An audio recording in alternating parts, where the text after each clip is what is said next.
அடுத்த அதிகாரம் பாருங்க. ஒழுக்கம். ஒழுக்கம் அவசியமா? வாழ்க்கையில் ஜெயிக்கணும்னா வேற ஒன்றும் வேணாங்க.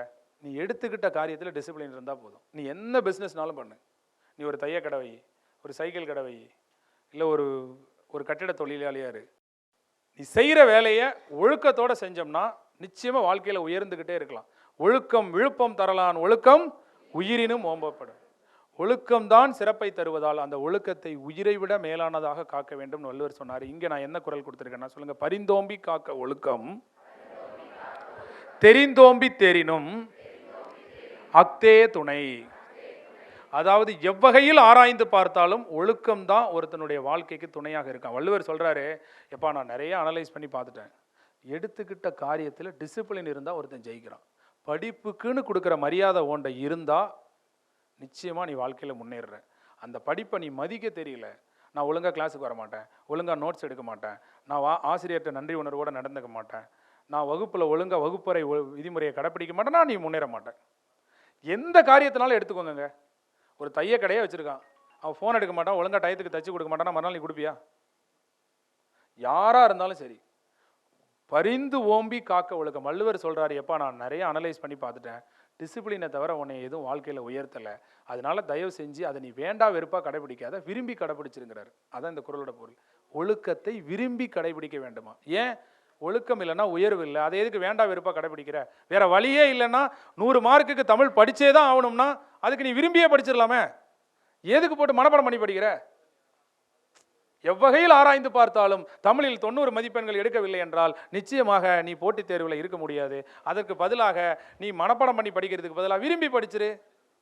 அதுதான் ஒழுக்கத்தை விரும்பி கடைபிடிக்கணும்னு சொல்றாரு. அடுத்து சொல்லுங்க. இங்க பாருங்க, இந்த திருக்குறள் மட்டுங்க கடந்த 4 வருஷத்துல 10 டிஎன்பிசியில் கேட்ட கொஸ்டின். சொல்லுங்க. அப்படி சொன்னா தானே கவனிப்பேன், எல்லாம் கவனிக்க மாட்டியே. அது கேட்கறானா இல்லையோ அப்பப்போ இதை நான் சொல்லிடணும். சொல்லலைன்னு வச்சுக்கோ, இப்போ நான் சொல்லிட்டேன் பாருங்க, இப்போ பேனாவை நேரம் எடுத்துருப்பான், எடுத்துட்டு இப்போ ரெடியாக இருப்பான், இப்படி ஒரு ஸ்டாரை போடுவான், 2 புள்ளியை வைப்பான், வச்சுட்டு அப்புறம் கவனிப்பான். ஆமாம், அவனுக்கு தேவை அதுதான். வாத்தியார பரீட்சையில் கேட்பானா, ரைட்டு ஓகே அப்படின்றான். அப்பப்போ இடையில இது எக்ஸாமில் கேட்குதுன்னு சொல்லலைன்னு வைங்களேன், அவன் நம்மளை ஏற்றுக்கவே மாட்டான். என்னையா இது, என்னையா அதுமா, இதான் கேட்டிருக்கான், அதான், என்ன வருது, அண்ணா வருது, கேட்பான், கேட்டிருக்கான், கேட்டுக்கிட்டே இருக்கான்னு சொல்லிக்கிட்டே இருக்கணும். சொல்லுங்க. உலகத்தோடு, இது உண்மையிலே கேட்டாங்க 10 எக்ஸாமில், சரியா? சொல்லுங்க. உலகத்தோடு ஒட்ட ஒழுகல் பல கற்றும் கல்லார் அறிவில்லாதார். உலகத்துக்கு பொருந்தி வாழ தெரியலன்னா, இந்த குறளை என்கிட்ட நிறைய பேர் டவுட் கேட்டாங்க, கால் பண்ணி கூட கேட்டாங்க, சார் இந்த குறளோட அர்த்தம் புரியல, உலகத்துக்கு பொருந்தி வாழ தெரியலன்னா படிச்சும் அறிவு இல்லைன்னு இந்த குறள் சொல்லுதா அப்படின்னு. ஆக்சுவலாக இதுக்கு அர்த்தம் என்னன்னா, திருவள்ளுவரே 9 திருக்குறளை ஒழுக்கத்தை பற்றி சொல்லிக்கிட்டே வராரு. ஆனாலும் நீ கேட்கலன்னா அவர் சொல்றாரு, ஏன்பா ஒழுக்கமாக வாழ்ந்தாதான்பா வாழ்க்கையில் முன்னேறலாம். உயர்ந்த ஒழுக்க கருத்துக்களோடு உனக்கு பொருந்தி வாழ தெரியலன்னா, ஒழுக்கம்தான் வாழ்க்கையில் உயர்வை தருது, ஒழுக்கம்தான் எந்த வகையில் ஆராய்ந்து பார்த்தாலும் முன்னேற்றத்தை தருது, ஒழுக்கத்தில் தான் நீ மேன்மை அடைய முடியும். இப்படி ஒழுக்கத்தை உயர்வா சொல்லிக்கிட்டே வரவர் கடைசி திருக்குறளில் சோர்வு அடைஞ்சு போய் சொல்றாரு, இங்கே பாருப்பா, உயர்ந்த ஒழுக்க கருத்துக்களுக்கு நீ பொருந்தி வாழலைன்னா நீ படிச்சும் அறிவில்லை, முட்டாள் அப்படின்னு அர்த்தம். சில பேர் என்னன்னா கேட்பாங்க, நேர்மையாக இருந்து என்ன பண்ண போறான்னு கேட்பாங்க. நேர்மையாக இருந்து என்ன பண்ண போறான்னு கூட உனக்கு தெரியலன்னா நீ படிச்சு என்ன ஆக போற? சில பேர் அப்படியே கேட்பாங்க, வீட்டில் சில நல்லது கெட்டது சொல்லுவாங்க, நம்ம கேட்க மாட்டோம். நல்லது கெட்டது நல்லதுன்னு தெரியும், ஆனாலும் கேட்க மாட்டோம். வீட்டில் சொல்லுவாங்க தெரியுமா, அங்கே போகாத, இப்படி செய்யாத, அதை செய்யாத, ஒழுங்கா உட்காருன்னு கூட சொல்லுவாங்க வீட்டில். ஒழுங்கா உட்காரு, ஏன் இப்படி உட்கார்ந்தானே அப்படி கேட்பான். நீ படிச்சிருக்கே, உனக்கு அறிவில்லைன்னு கேட்பாங்க பார்த்தீங்களா? அதை தான் வள்ளுவர் இந்த குறளில் சொல்றாரு. உயர்ந்த ஒழுக்க கருத்துக்கள் என்னன்னு உனக்கு தெரியலன்னா அப்போ நீ படிச்சும் அறிவில்லாதவன். அதுதான் இந்த குறள் சொல்லுது. அடுத்த அதிகாரம் பாருங்க. பிறன் இல் விளையாமை. வள்ளுவர் சொல்றாரு, பிறனில் விளையாமைன்னா, அதாவது குறள் அடுக்கிற முறையை பார்த்துடலாமா இருக்க? சொல்லுங்க பாப்பா. இல் வாழ்க்கை, வாழ்க்கை துணை நலம், மக்கட்பேறு. ஸோ ஒரு குடும்ப வாழ்க்கை, குடும்ப தலைவனை ஃபஸ்ட்டு சொல்லிட்டு, அடுத்து மனைவியை சொல்லிட்டு, அதுக்கடுத்து மக்களை சொல்றாங்க. கரெக்டா? சொல்லிட்டு ஒரு குடும்பத்துக்கு ரொம்ப அவசியமான பண்பு எது? அன்பு. அதுக்கடுத்து இல்வாழ்க்கைக்கு தேவையானது என்னது? விருந்தோம்பல், செய்நன்றி அறிதல், நடுவு நிலைமை, அடக்கமுடைமை, ஒழுக்கமுடைமை. இதில் ஒவ்வொரு அதிகாரமும் ஏன் அடுத்தடுத்து வச்சிருக்காங்கன்றது காரணம் நான் சொன்னேன். அன்பு, நம்ம குடும்பம் அன்பால் இணைஞ்சதுக்கு அப்புறம் விருந்தோம்பல் செய்யணும். விருந்த ஓம்பும் போது இனிய வார்த்தை சொல்லணும். அடுத்து நம்ம யாருக்காவது நன்றி கடன் பட்டிருக்கோம் அப்படின்னா நிச்சயமாக நமக்கு உதவி செஞ்சவங்களுக்கு நம்ம நன்றி கடன் பட்டிருப்போம். அதனால செய் நன்றி அறிதல். நன்றி நிலைமையில கூட நடுவு நிலையை மறந்துடக்கூடாதுன்னு நடுவு நிலைமை. நடுவு நிலைமையில எல்லாரும் இருக்க முடியாது, அடக்கமுடையவன் தான் இருக்க முடியும். அடக்கமுடையவனுக்கு கட்டாயம் ஒழுக்கமுடையவனா மாறுவான்.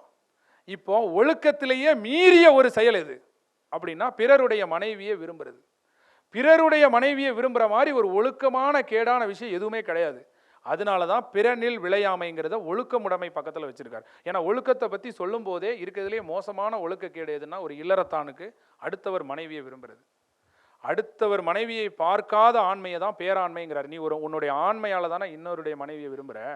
ஆனால் ஆண்மையிலையும் ஆண்மை எது தெரியுமா சொல்லுங்க? பிறன்மனை நோக்கா பேராண்மை. சொல்லுங்க. சான்றோருக்கு அறனல்ல ஆன்ற ஒழுக்கு. அடுத்தவர் மனைவியை பார்க்காத ஆண்மைதான் ஆண்மையிலையும் ஆண்மையா. பிறர் மனைவியை பார்த்தா என்ன ஆகும் அப்படின்னா இந்த 4 ஏற்படும். சொல்லுங்க. பகை, பாவம், பழி, அச்சம் என 4ம் இகவாவாம் இல் இறப்பான் கண். அடுத்தவர் மனைவியை பார்த்தா நிச்சயமா பகை ஏற்படுமா ஏற்படாதா? பகை வருமா வராதா? கட்டாயம் வரும். சரி, பகைக்கு அப்புறம் பாரு, பாவம் வருமா வராதா? நிச்சயமா பாவம் வரும் பிறர் மனைவியை விரும்பினா. ஓகேயா? அதுக்கு அடுத்து பாரு, நெக்ஸ்ட் என்ன? அச்சம் வருமா வராதா? நிச்சயமா வரும். பழி கட்டாயமா வரும். இந்த 4ம் ஏற்படும். அதனால பிறருடைய மனைவியை பார்த்தால் இந்த 4ம் கட்டாயம் ஒருத்தனுக்கு வரும். அவன் நிம்மதியாக தூங்கவே முடியாது. ஃபோனை கூட அவன் தலைமாட்டில் ஒழிச்சு தான் வைக்க வேண்டியதாக இருக்கும். ஆமாம். அதனால எந்த காரணத்தை கொண்டும் பிறன்மனை நோக்காத ஆண்மைதான் பேராண்மைன்னு அவ்வளோ அழகாக கொடுத்து ஒரு அதிகாரமே கொடுத்துருக்காரு. நிச்சயமாக ஆண்கள் இந்த அதிகாரத்தை படிக்கணும், கம்பல்சரியாக படிக்கணும், படித்தே ஆகணும். அதில் எந்த மாற்று கருத்து இல்லை. ஏன்னா அந்த அளவுக்கு இப்போ தெரியுது அவங்களுக்கு திருக்குறள் எந்த அளவுக்கு அவசியம்னு. இன்றைக்கி சொசைட்டி எப்படின்னா எப்படி வேணாலும் வாழலாம் அப்படிங்கிற மெத்தடுக்கு போயிடுச்சு. ஒரு நட்பில் கூட பாருங்கள், நான் வந்து ஒரு பொண்ணு, நான் காலேஜ் படித்தேன்ல, இப்போ நான் ஆக்சுவலாக ஸ்டூடெண்ட். நான் இப்போ தான் காலேஜ் முடித்தேன். இப்போ லாஸ்ட் இயரில் ஏப்ரல் மேல தான் நான் வந்து லா காலேஜில் போய் ரெகுலரில் படித்து முடித்தேன். அப்போ என் கிளாஸில் இருக்கிற பிள்ளைங்கள்லாம் வந்து எல்லாருமே ஒட்டுமொத்த லா காலேஜ்லேயுமே என்ன சொல்லுவாங்கன்னா, அண்ணன். எனக்கு மட்டும்தான் நிறைய தங்கச்சி நிறைய தம்பி. எனக்கு மட்டும்தான். எனக்கு ஈக்குவலாக யார் இருப்பாங்கன்னா டீச்சர் தான் இருப்பாங்க. அவங்க வயசு என் வயசும் ஒரே வயசாக இருக்கும். கிளாஸில் கூட சிரிப்பு காட்டுவாங்க. சிரிப்பு காட்டும்போது கூட நான் பக்கத்தில் இருக்க பையன் சிரிப்பு காட்டுவான், சின்ன பையன். அவன்கிட்ட சொல்லுவேன், இங்கே பாருடா விஜி, நீ சிரிக்கிறதும் நான் சிரிக்கிறதும் ஒன்றும் கிடையாதுடா. நான் சிரித்தா அந்த டீச்சர் என்னை விட மாட்டாங்கடா, ப்ளீஸ்ரா அப்படிமே. அதே மாதிரி அவன் என்னை சிரிப்பு காட்டுவான், நான் சிரிப்பேன். உடனே அந்த டீச்சர் என்னை மிரட்டுவாங்க, நீ யாராக வேணாலும் இருக்கலாம், ஆனால் கிளாஸில் ஒழுங்காரு அப்படிம்பாங்க. நானே செவனேன்னு இருப்பேன். அப்போது ஹாஸ்டலில் 2 பிள்ளைங்க இருக்காங்க. அப்போ அந்த 2 பேரும் ஹாஸ்டலில் ரூம்மேட்ஸு. அவங்களுக்குள்ளே எப்படி பேசிக்கிறாங்க பாருங்கள். வள்ளுவர் ஒரு குறளை சொல்கிறாரு, நகுதல் பொருட்டென்று நட்டல், மிகுதி கண் மேற்சென்று இடித்தல் பொருட்டுன்னு வள்ளுவர் சொல்கிறாரு. நட்புங்கிறது சிரித்து பேசி மகிழ்றதுக்கு மட்டும் இல்லை. நண்பர் தவறு செய்கிறாருன்னா அதை இடித்து திருத்தணும், மேற்கொண்டு அந்த தவறு செய்ய முடியாத மாதிரி. அதுதான் நட்பு. ஆனால் இப்போ ஃப்ரெண்ட்ஸ்லாம் எப்படி பேசிக்கிறாங்கன்னா, அந்த ஹாஸ்டலில் இருக்க பிள்ளைங்க சொல்கிறாங்க, அவா பர்சனலில் நான் தலையிட மாட்டேன், ஏன் பர்சனலில் அவா தலையிட மாட்டான். நாங்கள் வந்து ரொம்ப டீப் ஃப்ரெண்டு. நான் நைட்டு 10 மணிக்கு வந்தாலும் அவள் ஏன்டா என்ன கேட்க மாட்டான். நான் எத்தனை பேருக்கு மெசேஜ் பண்ணாலும் ஏன்டி 2-3 பேருக்கு மெசேஜ் பண்ணுறேன்னு கேட்க மாட்டான். இவங்களுடைய டீலிங் எப்படி இருக்குது பாருங்க. எதுக்கு திருக்குறள் படிக்கணும்னு தெரியுது அவங்களுக்கு. இவங்களாம் அறத்தோட வாழணும்னு நினைக்கல. அது எவ்வளோ பெரிய ஆபத்தில் போய் முடியும்னு அவங்களுக்கு தெரியல. முதியோர் சொல்லும் முற்றிய நெல்லிக்காயும் முதலில் கசக்கும் பின்னாடி தான் இனிக்கும். இழுக்கல் உடையுளி ஊற்றுகோல் அற்றே ஒழுக்கம் உடையார் வாய்ச்சொல். எதுக்காக திருக்குறள் தெரியுமா? வழுக்கி விழக்கூடிய நிலத்தில் ஊன்றுகோல் உதவுற மாதிரி சில நேரங்களில் கஷ்டப்படும் போது இந்த பெரியவங்களுடைய வார்த்தைகள் எல்லாரும் வாழ்க்கையில் அனுபவிச்சு தான் தெரிஞ்சுக்கணும்னு நினச்சோன்னு வச்சுக்கோங்க. அனுபவம் வந்து experience is a good teacher. உண்மைதான், அனுபவம் மிகச்சிறந்த ஆசிரியர் தான். ஆனால் அந்த ஆசிரியர் அடி கொடுக்காமல் இருக்க மாட்டாங்க. அனுபவம் பல வழிகளுக்கு வேதனைகளுக்கு, ஒரு தோல்விக்கு பிறகு தான் உனக்கு அனுபவம் கிடைக்கும். அதை யாராவது ஒருத்தர் படித்து பாஸ் பண்ணவன்ட்ட போய் கேட்டுக்கலாம்ல, எப்படி படிக்கணும் அப்படின்னு கேட்டுக்கலாம்ல. அனுபவத்துக்கு ஒரு வேல்யூ இருக்குது. எதுக்கு திருக்குறள் படிக்கணும்? அதான் இப்போ இந்த பிறன்மனை நோக்கா பேராண்மைலாம் படிக்கணும். இப்போ நான் ஓப்பனாக நானே சொல்கிறேன். நானே இப்போ வந்து தற்செயலாக ரோட்டில் போய்கிட்டே இருக்கும்போது இன்னொரு டக்குன்னு இப்படி பார்க்குறோம், நெத்தியில் பொட்டு இருக்குன்னு வச்சுக்கோங்க, பிறன்மனை நோக்கா பேராண்மை அப்படின்னு போய்கிட்டே இருப்பேன். சப்போஸ் நான் திருக்குறள் படிக்கலன்னு வச்சுக்கோங்களேன், நானும் ஒரு சாதாரண மனிதராக தான் இருப்பேன். இல்லை சீரியஸாக சொல்கிறேன், இல்லைன்னா நான் சத்தியமாக நானும் மனுஷன் தானே, நானும் அப்படி தான் இருப்பேன். நான் திருக்குறள் படிக்க போய் தான் எனக்கு அடிக்கடி இந்த குறள் எனக்கு அதிகமாக மைண்டில் ஓடுறது இதுதான் ஓடும். ஐயோ சும்மாவாது இருந்திருக்கலாம், திருக்குறளை படிக்காமலே இருந்திருக்கலாம்.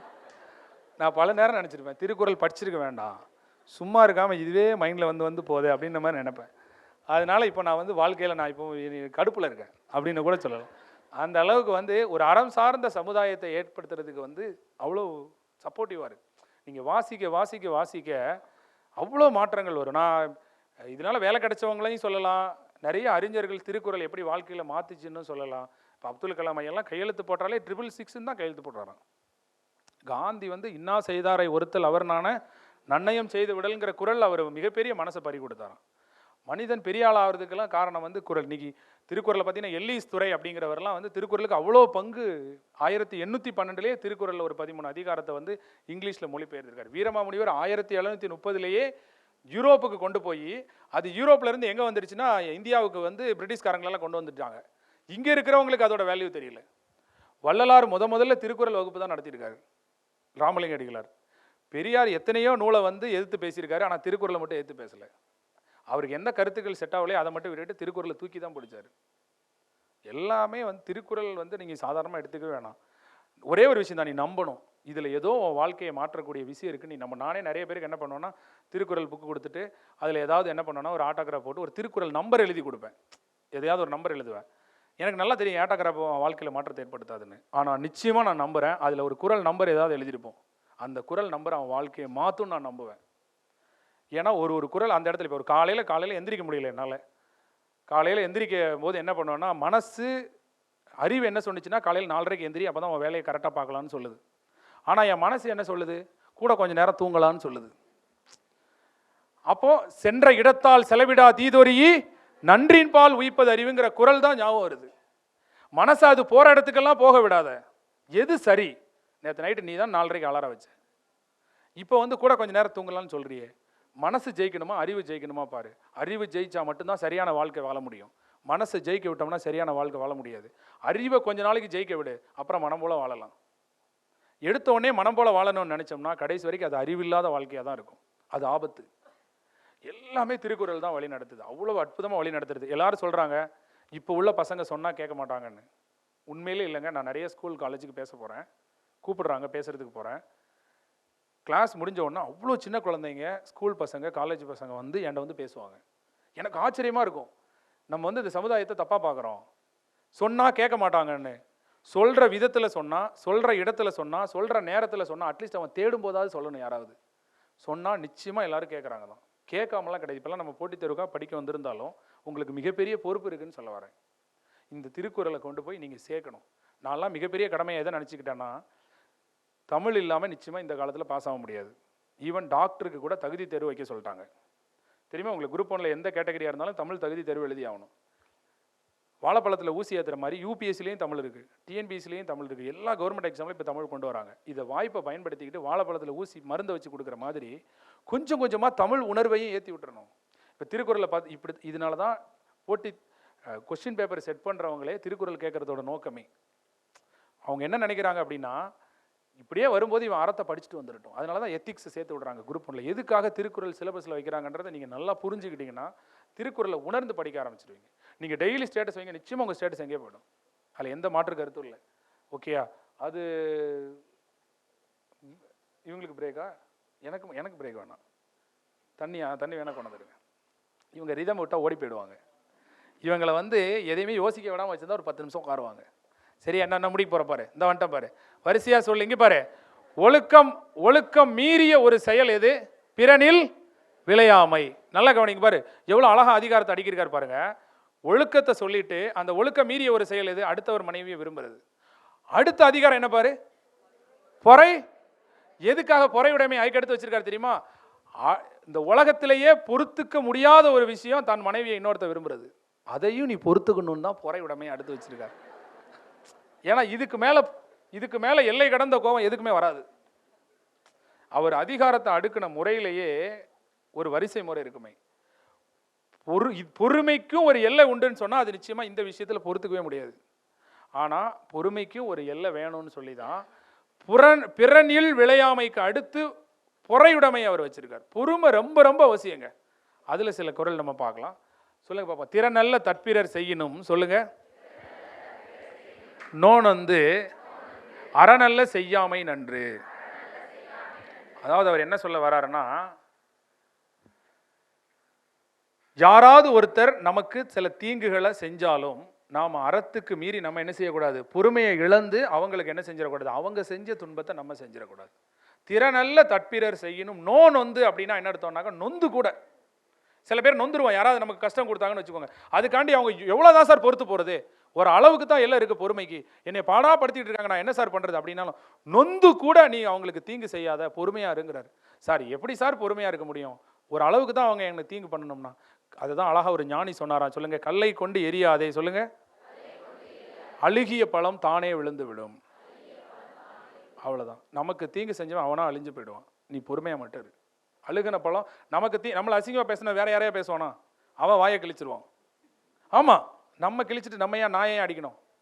நான் சொல்ல புரியுதா புரியலைங்களா? நாம் என்றைக்குமே பொறுமையால் வெற்றி கொள்ளணும்னு வள்ளுவர் சொல்கிறாரு. அடுத்த குறள் பாருங்க, மிகுதியான் மிக்கவை செய்தாரை, சொல்லுங்க, தான் தம் தகுதியால் வென்று விடல். ஸோ இதுக்கான அர்த்தம் என்னன்னா, யாராவது ஆணவ செருக்கால அதிகார செருக்கால நம்மளுக்கு சில தீங்குகளை செய்வாங்க. நான் உன் மாமியாரடி அப்படின்பா. எங்கே போனாலும் பார்த்துருக்கீங்களா, யாராவது ஆணவத்தை காட்டுவாங்க. நான் உன் சூப்பரண்டு அப்படிம்பாரு ஆஃபீஸில். நான் வந்து உன்னோட சீனியர்மா காலேஜில், நான் தேர்ட் இயர் அப்படிமா. எங்கே போனாலும் பாருங்கள், நான் மினிஸ்டர் அப்படிம்பாங்க. நான் வந்து பெரிய ஆள், நான் பெரிய ஆள். எங்கே அண்ணங்காரன் கூட சொல்லுவான்பா, நான் உங்கள் அண்ணன். நான் திண்ணையை பிடிச்சி நடக்கல, நீ என்னையை பிடிச்சி நடந்தேம்மா. எங்கே பார்த்தாலும் யாராவது ஒருத்தர், மிகுதி என்றால் செருக்கு, செருக்கால நமக்கு சில துன்பங்களை யாராவது தந்தாங்கன்னா, நான் தான் பெரிய ஆளுன்னு சொல்லி யாராவது உனக்கு துன்பங்களை தந்தாங்கன்னா, ஆணவ செருக்கால, அதிகார செருக்கால, திறமை செருக்கால யாரோ ஒருத்தர் உனக்கு வந்து துன்பத்தை தந்தாங்கன்னா, நீ அவங்களை எப்படி வெற்றி கொள்ளணும்னா பொறுமையால வெற்றி கொள்ளணும்.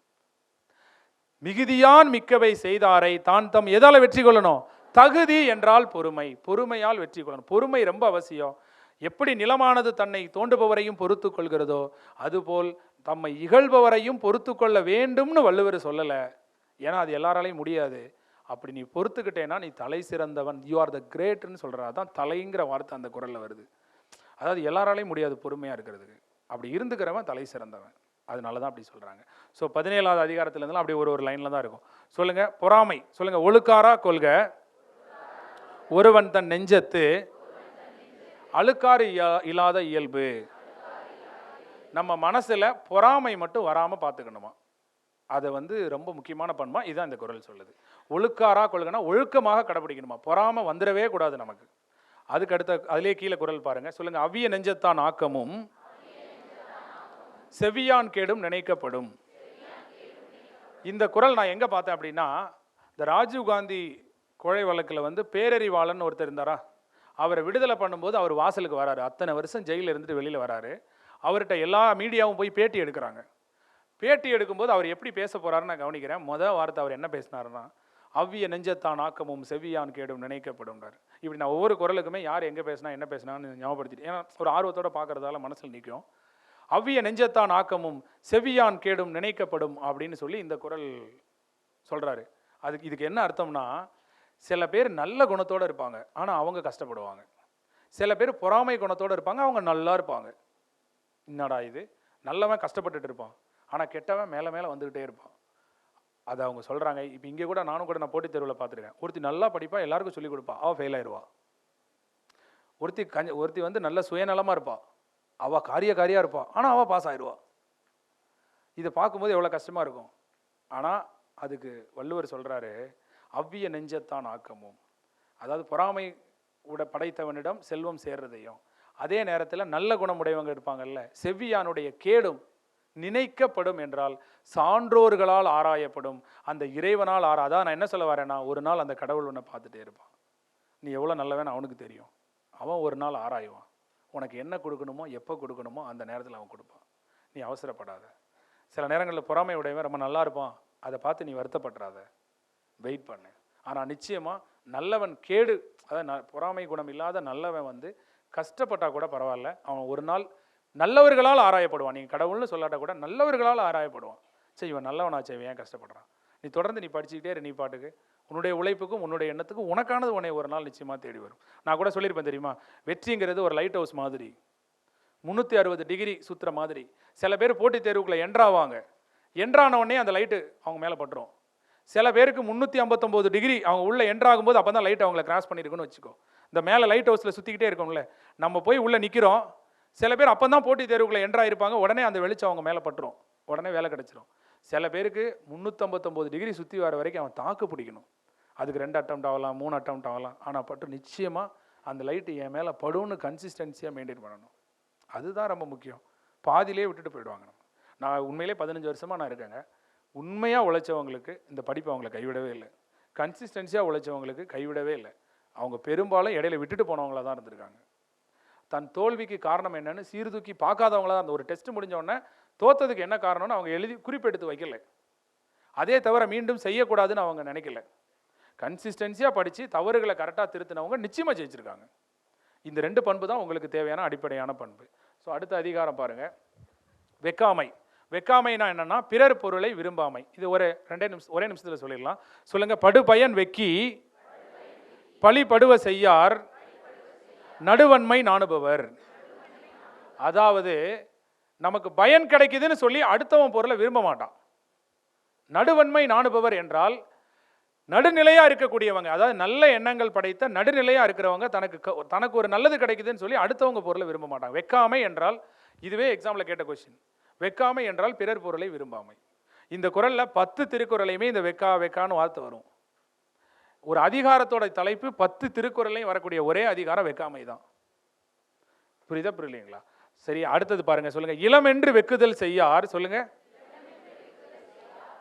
புலம் வென்ற புண்மையில் காட்சியவர்.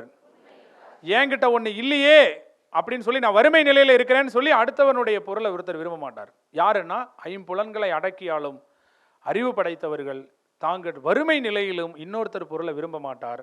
அதே போல நடுநிலைமையாக இருக்கக்கூடியவர்கள் தனக்கு பயன் தருகிறது என்று இன்னொரு பொருளை விரும்ப மாட்டார். ஒரு இல்லறத்தானுக்கு தேவையான முக்கியமான கடமை இன்னொருத்தர் பொருளை விரும்பாமல் இருக்கிறது. வெக்காமை என்றால் பிறர் பொருளை விரும்பாமை. அடுத்தது நெக்ஸ்ட், புறங்கூறாமை. புறம் பேசக்கூடாதுல்ல. சரி, இதில் கொடுத்துருக்க குறள் என்ன, இதில் கொடுத்துருக்க குறள் என்ன பார்ப்போம். நமக்கு புக்கில் குறளே பார்க்கலாம். உங்களுக்கு கொடுத்துருக்க குறள் என்ன சொல்லுங்க. சொல்லுங்க. கண்ணின்று, அதானே கொடுத்துருக்கு. கண்ணின்று கண்ணற சொல்லினும் சொல்லற்க முன்னின்று பின்னோக்கா சொல். அதாவது முன்னாடி கூட ஒருத்தரை பேசிடலாம், கருணை இல்லாமல் முன்னாடி கூட திட்டிடலாம், ஆனால் போக விட்டு பின்னாடி பேசக்கூடாது. அது வள்ளுவரே சொல்கிறார். நீ நேருக்கு நேராக கூட அவனை கருணை இல்லாமல் கூட பேசு, ஆனால் போனதுக்கப்புறம் அவனை பற்றி புறம் பேசாதான்னு சொல்கிறார். அடுத்த குறள் என்ன குறள் சொல்லுமா? சொல்லுங்க. ஏதிலார் குற்றம் போல் தன் குற்றம் காண்கிப்பின் தீதுண்டோ மண்ணும் உயிருக்கு. அதாவது இன்னொருத்தரை குற்றம் சொல்கிறதுக்கு முன்னாடி, புறம் சொல்கிறதுக்கு முன்னாடி நாம் எவ்வளவு யோகியோன்னு ஒருத்தன் யோசித்து பார்த்தான்னா அப்படிப்பட்டவனால் யாருக்கும் எந்த துன்பமும் இந்த நிலை பெற்ற உலகத்தில் வராது. தீது உண்டோ மண்ணும் உயிருக்குன்னா இந்த நிலை பெற்ற உலகத்தில் அப்படிப்பட்ட மனிதரால், அதாவது இன்னொருத்தரை குற்றம் சொல்லும்போது சொல்கிறதுக்கு முன்னாடி அழகாக சொல்லுவாங்க, யாருடைய சிலை வந்து ஒரு விரலை இப்படி நீட்டிட்டு இப்படி இருக்கும்? யார் சிலை? யாருடைய சிலை இப்படி இருக்கும்? யாருடைய சிலை இருக்கும்? இதில் ஒரு விரல் இன்னொருத்தரை கையை காட்டுது, மீதி 3 விரல் யாரை கையை காட்டுது? என்னைக்குமே இன்னொருத்தனை குறை சொல்கிறதுக்கு முன்னாடி 3 விரல் நம்மளை சுட்டுது. நம்மளை நாம் வந்து இன்னொருத்தரை சுட்டி நீ குறை சொல்கிறதுக்கு முன்னாடி உன்னை 3 விரல் சுட்டுக்கிறதுன்னு நினச்சி நீ எப்படி யோகியான்னு யோசிச்சு பார்த்தேன்னா அடுத்தவனை குட்டணும்னு தோணாது. எல்லாரும் மனுஷங்க தானே, குடுன்னு போய்க்கலாம். ஆனால் அடுத்தவருடைய எப்போதுமே நல்லா தெரிஞ்சுக்கோ. இந்த 2 பண்பு நான் உங்களுக்கு சொல்லித்தரேன். யாரையாவது ஒருத்தரை நீங்கள் குறை சொல்ல போகிறீங்கன்னா தயவு செஞ்சு அவங்கள்ட்ட இருக்கிற பாசிட்டிவை சொல்லிவிட்டு அப்புறம் நெகட்டிவை சொல்லுங்கள். நிச்சயமாக நீங்கள் சொல்கிறது கேட்பாங்க. எடுத்தோடனே பாசிட்டிவாக பேசிடுங்க. இப்போ ஏதோ ஒரு கிரிட்டிசைஸ் பண்ண போகிறீங்கன்னா, ஏதோ நீங்கள் ஏதோ ஒரு உழைப்பை கிரிட்டிசைஸ் பண்ண போகிறீங்க, இல்லை ஏதோ ஒரு நடவடிக்கை, நீ ரொம்ப நல்லவன் தான் அப்படி சொல்லி பாசிட்டிவை சொல்லிவிட்டு, ஆனால் சில நேரங்களில் நீ நடந்துக்கிறது எனக்கு பிடிக்கல அப்படி தான் சொல்லணும். எடுத்தோடனே உன்னை எனக்கு பிடிக்கல சொல்லக்கூடாது. இந்த 2 பண்புகளை எப்போதுமே கடைப்பிடிங்க. இதெல்லாம் நான் திருக்குறள்லேருந்து எடுத்துக்கிட்ட விஷயம்தான். யாராவது நம்மளை குறை சொல்கிறாங்களா, முதல்ல காது கொடுத்து கேட்டுறணும். அதுக்கப்புறம் நம்ம சைடில் இருக்கக்கூடிய தப்பே கூட நம்ம சில நேரம் இருக்கும், இந்த மன்னிப்பு ஈஸியாக கேட்டுடலாம். ஆமாம், இது என் மேலே தப்பு தான், எல்லாரும் கரெக்ட் இல்லைல்ல. அடுத்து புறம் கூறாமை பார்த்துக்கோங்க. அடுத்து நெக்ஸ்ட்டு, இது ரொம்ப முக்கியமானது இல்லையா? சொல்லுங்க. பல்லார் முன் பல்லார் முனிய பயனில சொல்லுவான் எல்லாராலும் எல்லப்படும். எல்லாரும் இருக்கிற, இப்போ நீங்கள் எல்லாரும் இருக்கீங்க, உங்கள் முன்னாடி நான் பயனில்லாத வார்த்தையை பேசினேன்னு வைங்க, எல்லாருமே கொஞ்சம் மூஞ்சி சொல்லிப்பாங்க. அப்போது எல்லாரும் இருக்கக்கூடிய அவையில் பயனில்லாத சொற்களை பேசக்கூடாது. அதுதான் இந்த குறள். அடுத்த குறள் சொல்லுங்கள். அரும்பயன் ஆயும் அறிவினார் சொல்லார் பெரும் பயன் இல்லாத சொல். சொற்களினுடைய அருமையை தெரிஞ்சவங்க பயன் தராத சொற்களை பேச மாட்டாங்க. எங்கள் சொல்லில் ஏற்படக்கூடிய குற்றங்கள் 4ங்க. அதாவது இது எப்படி தெரியுமா அதிகாரத்தை அடுக்கியிருக்காங்க, நல்லா பாருங்க. சொல்லுங்க. மனதில் ஏற்படும் குற்றம். சொல்லுங்க. பிறர் மனைவியை விரும்புதல், பொறாமைப்படுதல். அடுத்து 3வதா என்னதுன்னா பிறர் பொருளை விரும்புதல். சொல்லுங்க. இது 3ஐயும் வச்சுட்டாங்களா? பிறனில் விளையாமை வந்துருச்சா, புறங்குறாமை வந்துருச்சா, வெக்காமை வந்துருச்சா? இப்போ பேச்சில் ஏற்படக்கூடிய குற்றம் எதெல்லாம் சொல்லலாமா? சொல்லுங்க. பேச்சில் ஏற்படக்கூடிய குற்றம் பொய் சொல்லுதல், கடுமையான சொற்கள் சொல்லுதல், புறம் கூறுதல், பயனற்ற சொற்களை கூறுதல். இதில் பொய் சொல்லுதலை இல்லறவியல்ல வைக்கல. ஏன்னா ஒரு இல்லறத்தில் இருக்கிறவனால பொய் சொல்லாமல் இருக்க முடியாது. அதனால அதை துறவரத்தில் வச்சுட்டாங்க. பொய் சொல்லாமல் ஒரு இல்லறம் நடத்த முடியாது. அதனால துறவரத்தில் கொண்டு போய் வச்சுட்டாங்க. வாய்மைங்கிற பேரில் வச்சுருக்காங்க. அடுத்து கடுமையான சொற்களை சொல்லாதேன்னு சொல்லலை, அதுக்கு பதிலாக இனிய சொற்களை சொல்லுங்கன்னு சொல்லிட்டாங்க. இனியவை குறள் வந்துருச்சா? இனியவை குறள் வந்துருச்சா? அதுக்கு அடுத்து புறம் பேசுறதுக்கு ஒரு அதிகாரம் கொடுத்துட்டாங்க. பயனில்லாத சொற்களை பேச. அப்போ உடலில் ஏற்படும் குற்றம், சொல்லில் ஏற்படும் குற்றம், மனதில் ஏற்படக்கூடிய குற்றத்தை ஒரு இல்லறத்தான் செய்யக்கூடாதுன்னும், எதையெல்லாம் செய்யணும் அப்படின்னா அன்போடு விருந்தோம்பி நன்றி மறவாமல் நடுநிலையோடு அடக்கத்தோடு ஒழுக்கத்தோடு பொறுமையாக இருக்கணுன்றதை இதில் வச்சுட்டாங்க. எதை செய்யக்கூடாதுன்னா பிறனில் விளையக்கூடாது, பொறாமைப்படக்கூடாது, அடுத்த ஒரு பொருளை விரும்பக்கூடாதுன்னு மனதில் ஏற்படக்கூடிய குற்றத்தையும், கடுமையான சொல் பேசுறதுக்கு பதிலாக இனிய சொற்கள் பேசணும், அதே நேரத்தில் புறம் பேசக்கூடாது, பயனில சொற்கள் பேசக்கூடாதுங்கிறத பேச்சில் ஏற்படும் கூடிய குற்றத்தையும் இதில் வச்சுருக்காங்க. சரியா? இது தெரிஞ்சுக்கோங்க. ஸோ அடுத்து இதில் இருக்கக்கூடிய குறள் இதுதான். அரும்பயன் ஆயக்கூடிய, அதாவது சொற்களின் பயனை தெரிஞ்சவர் நிச்சயமாக பயன் இல்லாத சொற்களை பேச மாட்டார். அடுத்து தீவினை அச்சம் பாருங்க. இது நல்லா இருக்கும் குறள். சொல்லுங்க. தீயவை தீய பயத்தலால் தீயவை தீயினும் அஞ்சப்படும். தீய காரியத்தை செய்யறதுக்கு அஞ்சனுங்க. எதை போல அஞ்சனுமா? தீயை போல. தீ அப்படின்னா எப்படி பயப்படுவோம், அது மாதிரி ஒரு தப்பை செய்யறதுக்கு பயப்படணும். எந்த மாதிரி தப்பு? புறம் பேசுறதுக்கு பயப்படணும், பயனில்லாத வார்த்தை பேச பயப்படணும், பிறர் மனைவியை விரும்ப பயப்படணும், பொறாமப்பட பயப்படணும். புரியுதா புரியலைங்களா? அடுத்த ஒரு பொருளை திருட பயப்படணும். எதை போல? தீன்னு சொன்னால் எப்படி அச்சப்படுவியோ அந்த மாதிரி தீய செயலை செய்யவும் அச்சப்படணும். தீயவை தீய பயத்தலால் தீயவை தீயினும் அஞ்சப்படும். அடுத்து சொல்லுங்க. மறந்தும் பிறன் கேடு சூழற்க சூழின் அறஞ்சூழும் சூழ்ந்தவன் கேடு. மறந்து கூட இன்னொருத்தருக்கு கேடு நினைக்காதீங்க. அப்படி நீங்கள் கேடு நினைச்சிங்கன்னா அந்த அறம் இருக்கு பாருங்க, அறக்கடவுள், அந்த அறத்தாய், அவளே உனக்கு கேடு நினைப்பாளாம். அவன் உனக்கு செய்ய வேண்டாமா? நான் இப்போ இவருக்கு தீங்கு செஞ்சோம்னா இவர் எனக்கு திருப்பி தீங்கு செய்ய வேண்டாம். அவரால் செய்ய முடியாதுன்னு தானே நிறைய பேர் தீங்கு செய்வாங்க. அந்த அறக்கடவுள் நமக்கு தீங்கு செய்வாராம். அதை தான் அதில் சொல்கிறாங்க. மறந்து கூட இன்னொருத்தருக்கு, மறந்து கூட நினைப்பில் கூட இன்னொருத்தரை கெடுக்கணும்னு நினைக்கக்கூடாது. அப்படி நம்ம நினச்சோம்னா அந்த அறக்கடவுளே நமக்கு தீங்கு நினைச்சிருவாங்கன்னு இந்த குறள் சொல்லுது. அடுத்த நெக்ஸ்ட் பாருங்க. ஒப்புரவு. சொல்லுங்க. கைமாறு வேண்டா உங்களுக்கு கொடுத்துருக்க குறள் என்ன? தாளாற்றி தந்த பொருள் எல்லாம் தக்காருக்கு வேளாண்மை செய்த பொருட்டு. அதாவது நம்ம பாடுபட்டு சேர்த்த பொருள் எல்லாமே 4 பேருக்கு உதவி செய்யதான். நீங்கள் இப்போ கஷ்டப்பட்டு வேலைக்கு போகிறீங்களே, படிக்கிறீங்களே, அறிவு, திறமை, அனுபவம், இது எல்லாமே தகுதியானவங்களுக்கு உதவி செய்யும். உங்களுக்கு பிடிச்ச திருக்குறள் சொல்லுங்கன்னா நான் இந்த குறள் தான் சொல்லுவேன். நமக்கு இறைவன் கொடுத்த அறிவும் சரி, திறமையும் சரி, அனுபவமும் சரி, தகுதியானவங்களுக்கு போய் சேரணும். நீ நாளைக்கு ஒரு பவரில் இருக்கியா? If you have power use it for poor. பிறவி பயன் பிறருக்கு, அவ்வளோதான். இந்த பிறவியால் உனக்கு ஏதாவது கிடைக்கும்னா அதை நீ தகுதியானவங்களுக்கு கொண்டு போய் சேர்த்துரு. அது அறிவோ, திறமையோ, அனுபவமோ, அதிகாரமோ, அதை மட்டும் செஞ்சிரு. நீ பாடுபட்டு சேர்த்த பொருள் எல்லாமே தகுதியானவர்களுக்கு உதவி செய்யதான்னு இந்த குறள் சொல்லுது. அடுத்து சொல்லுங்க. ஒப்புரவினால் வரும் கேடனில் அக்து ஒருவன் விற்றுக்கோள் தக்கது உடைத்து.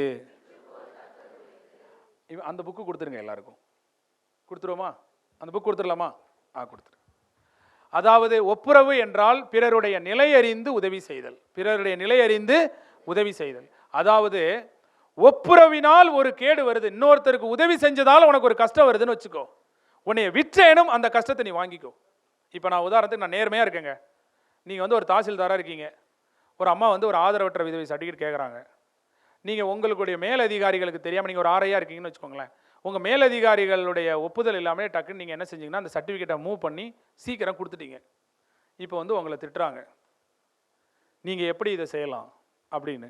இதனால் உங்கள் மேலே நான் நடவடிக்கை எடுப்பேன், சார்ஜ் கொடுப்பேன்றாங்க. ஒரு சர்டிஃபிகேட் கொடுக்குறீங்க, இல்லை ஒரு ஹெல்ப் பண்ணிட்டீங்க, டக்குன்னு ஒரு ஹெல்ப் பண்ணிட்டீங்க. இப்போ நான் கூட ஒரு நாள் எனக்கு ஒரு சார்ஜ் கொடுத்தாங்க. என்ன கொடுத்தாங்கன்னா, ஒரு சாராயக்காரை வந்து சாராயம் விற்கிறா, நான் எஸ்ஐயாக இருக்கும்போது அவளை போய் அவள் வீட்டில் பிடிக்க போகிறேன்.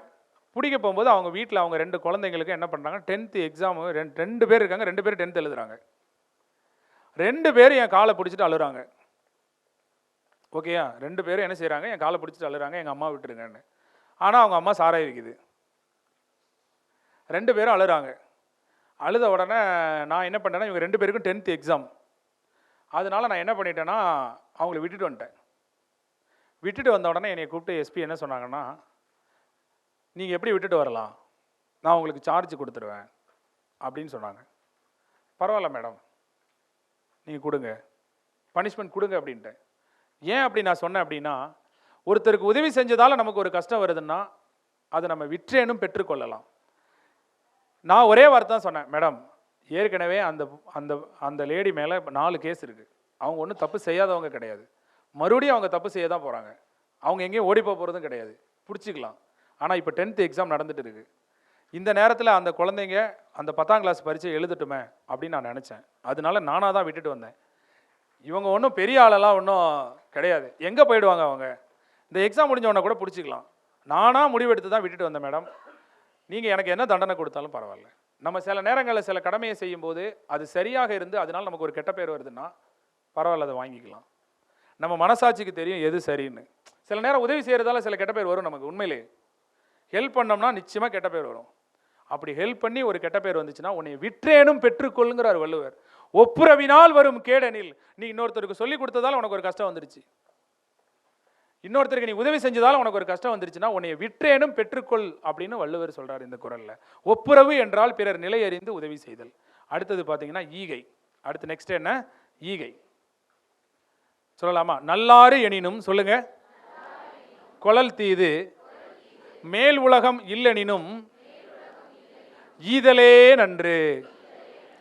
அதாவது நல்ல ஆறு எனினும் கொளல் தீதுன்னா உனக்கு நல்லதே கிடைக்குது அப்படின்னு சொன்னாலும் இன்னொருத்தட்ட போய் ஒரு பொருளை கேட்காது. அதே நேரத்தில் மேல் உலகமே உனக்கு இல்லைனாலும், மேல் உலகமே இல்லை அப்படின்னு சொன்னாலும் கொடுக்கறத நீ விட்டுறாத.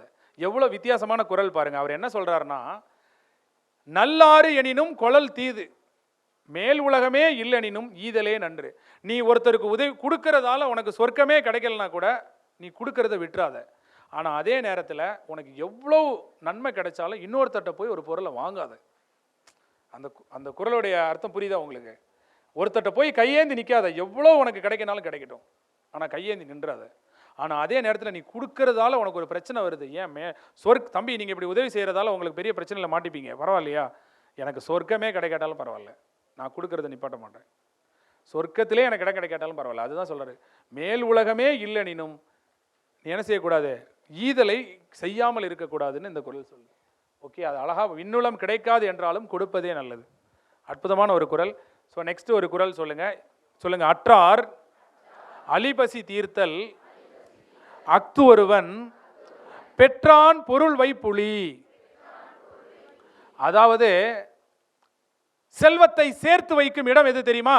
நீங்களாம் கஷ்டப்பட்டு சம்பாதிப்பீங்களா பணம், அந்த பணத்தை எங்க சேர்த்து வைக்கலாம் தெரியுமா? எங்க தெரியுமா சேர்த்து வைக்கலாம்? பசித்தவனுடைய வயிறு. செல்வத்தை சேமித்து வைக்க வேண்டி எப்படி ஒரு அழகா சொல்லியிருக்காரு பார்த்தீங்களா? பசித்தவருடைய வயிறு எங்கே இருக்கோ அங்கே தான் கொண்டு போய் நம்ம காசை சேர்த்து வைக்கணுமா, அங்கே தான் வட்டி அதிகமாக கிடைக்குமா. ஆமாம், யாருக்காவது பசின்னு வச்சுக்கோயேன், அவங்களுக்கு சாப்பாடு வாங்கி கொடு, அங்கே நீ போட்டு டெபாசிட் பண்ணு அவன் வயிற்றுல போய், அதுக்கு உனக்கு கிடைக்கிற பலன் இருக்கு பாரு, வட்டி பயங்கரம். அதனால் பசின்னு சொல்லி, நான் வடலூர் தான் ஃபஸ்ட்டு போலீஸ் ஸ்டேஷனில் சப் இன்ஸ்பெக்டராக இருந்தேன். ஒரு பசின்னு சொல்லி வந்தால் 1000 சாமியார்கள் வரலாம். ஆனால் இன்னொருத்தர் பசின்னு சொன்னால் அந்த பசியை போக்கணுன்றதுக்காண்டி ஒரு அடுப்பை பற்ற வச்சு இப்போ வரைக்கும் பசியை போக்கிக்கிட்டு இருக்காருன்னா அந்த கொடுப்பனெல்லாம் சாதாரண விஷயம் கிடையாது. ரொம்ப முக்கியமான ஒரு இது இந்த பசின்னு சொல்லி யாராவது வந்தாங்கன்னா தயவு செஞ்சு அற்றார் அழிபசி தீர்த்தல் அக்தொருவன் பெற்றான் பொருள் வைப்பிழி. உன்னிடம் ஒரு செல்வம் இருக்கிறது என்றால் அதை நீ தயவு செஞ்சு நீ எத்தனையோ பேங்க்கில் போட்டு வைப்ப, மியூச்சுவல் ஃபண்டில் போட்டு வைப்ப, எதுல எல்லாமோ போட்டு வைக்கிற, அதிக இன்ட்ரெஸ்ட் தரக்கூடிய பசித்தவருடைய வயிறில் போட்டு வைங்கன்னு இந்த குறள் சொல்லுது. அதுதான் பெற்றான் பொருள் வைப்புலின்னு அர்த்தம். ஈகைங்கிற அதிகாரத்தை சாதாரணமாக எடுத்துக்காதீங்க. இல்லாதவருக்கு கொடுக்கறது தான் ஈகை. இருக்கிறவனுக்கு கொடுக்கறதுக்கு பேர் ஈகை இல்லை, இல்லாதவர்களுக்கு கொடுக்கறதுக்கு. வறியவருக்கு ஒன்று ஈவதே ஈகை, மற்றெல்லாம் குறியெதிர்ப்பை நீரது உடைத்து. இது போன குரூப் 1 கொஸ்டின். என் நிலைமையை பாரு, எவ்வளோ நல்லதை சொன்னாலும் இது குரூப் 1 கொஸ்டின், இது குரூப் 2 கொஸ்டின், இது ப்ரீவியஸ் இயர் கொஸ்டின், இப்படி சொல்ல வேண்டிய நிலைமைக்கு நான் ஆளாயிட்டேன். ஸோ கடைசியான அதிகாரம். இதுக்கடுத்து நம்ம வேறு மாடலில் பார்க்கலாம். புகழ்.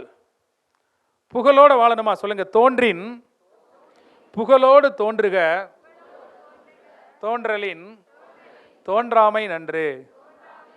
தோன்றுனா புகழோட தோணணுங்க, வாழ்ந்தா கெத்தா வாழணுங்க.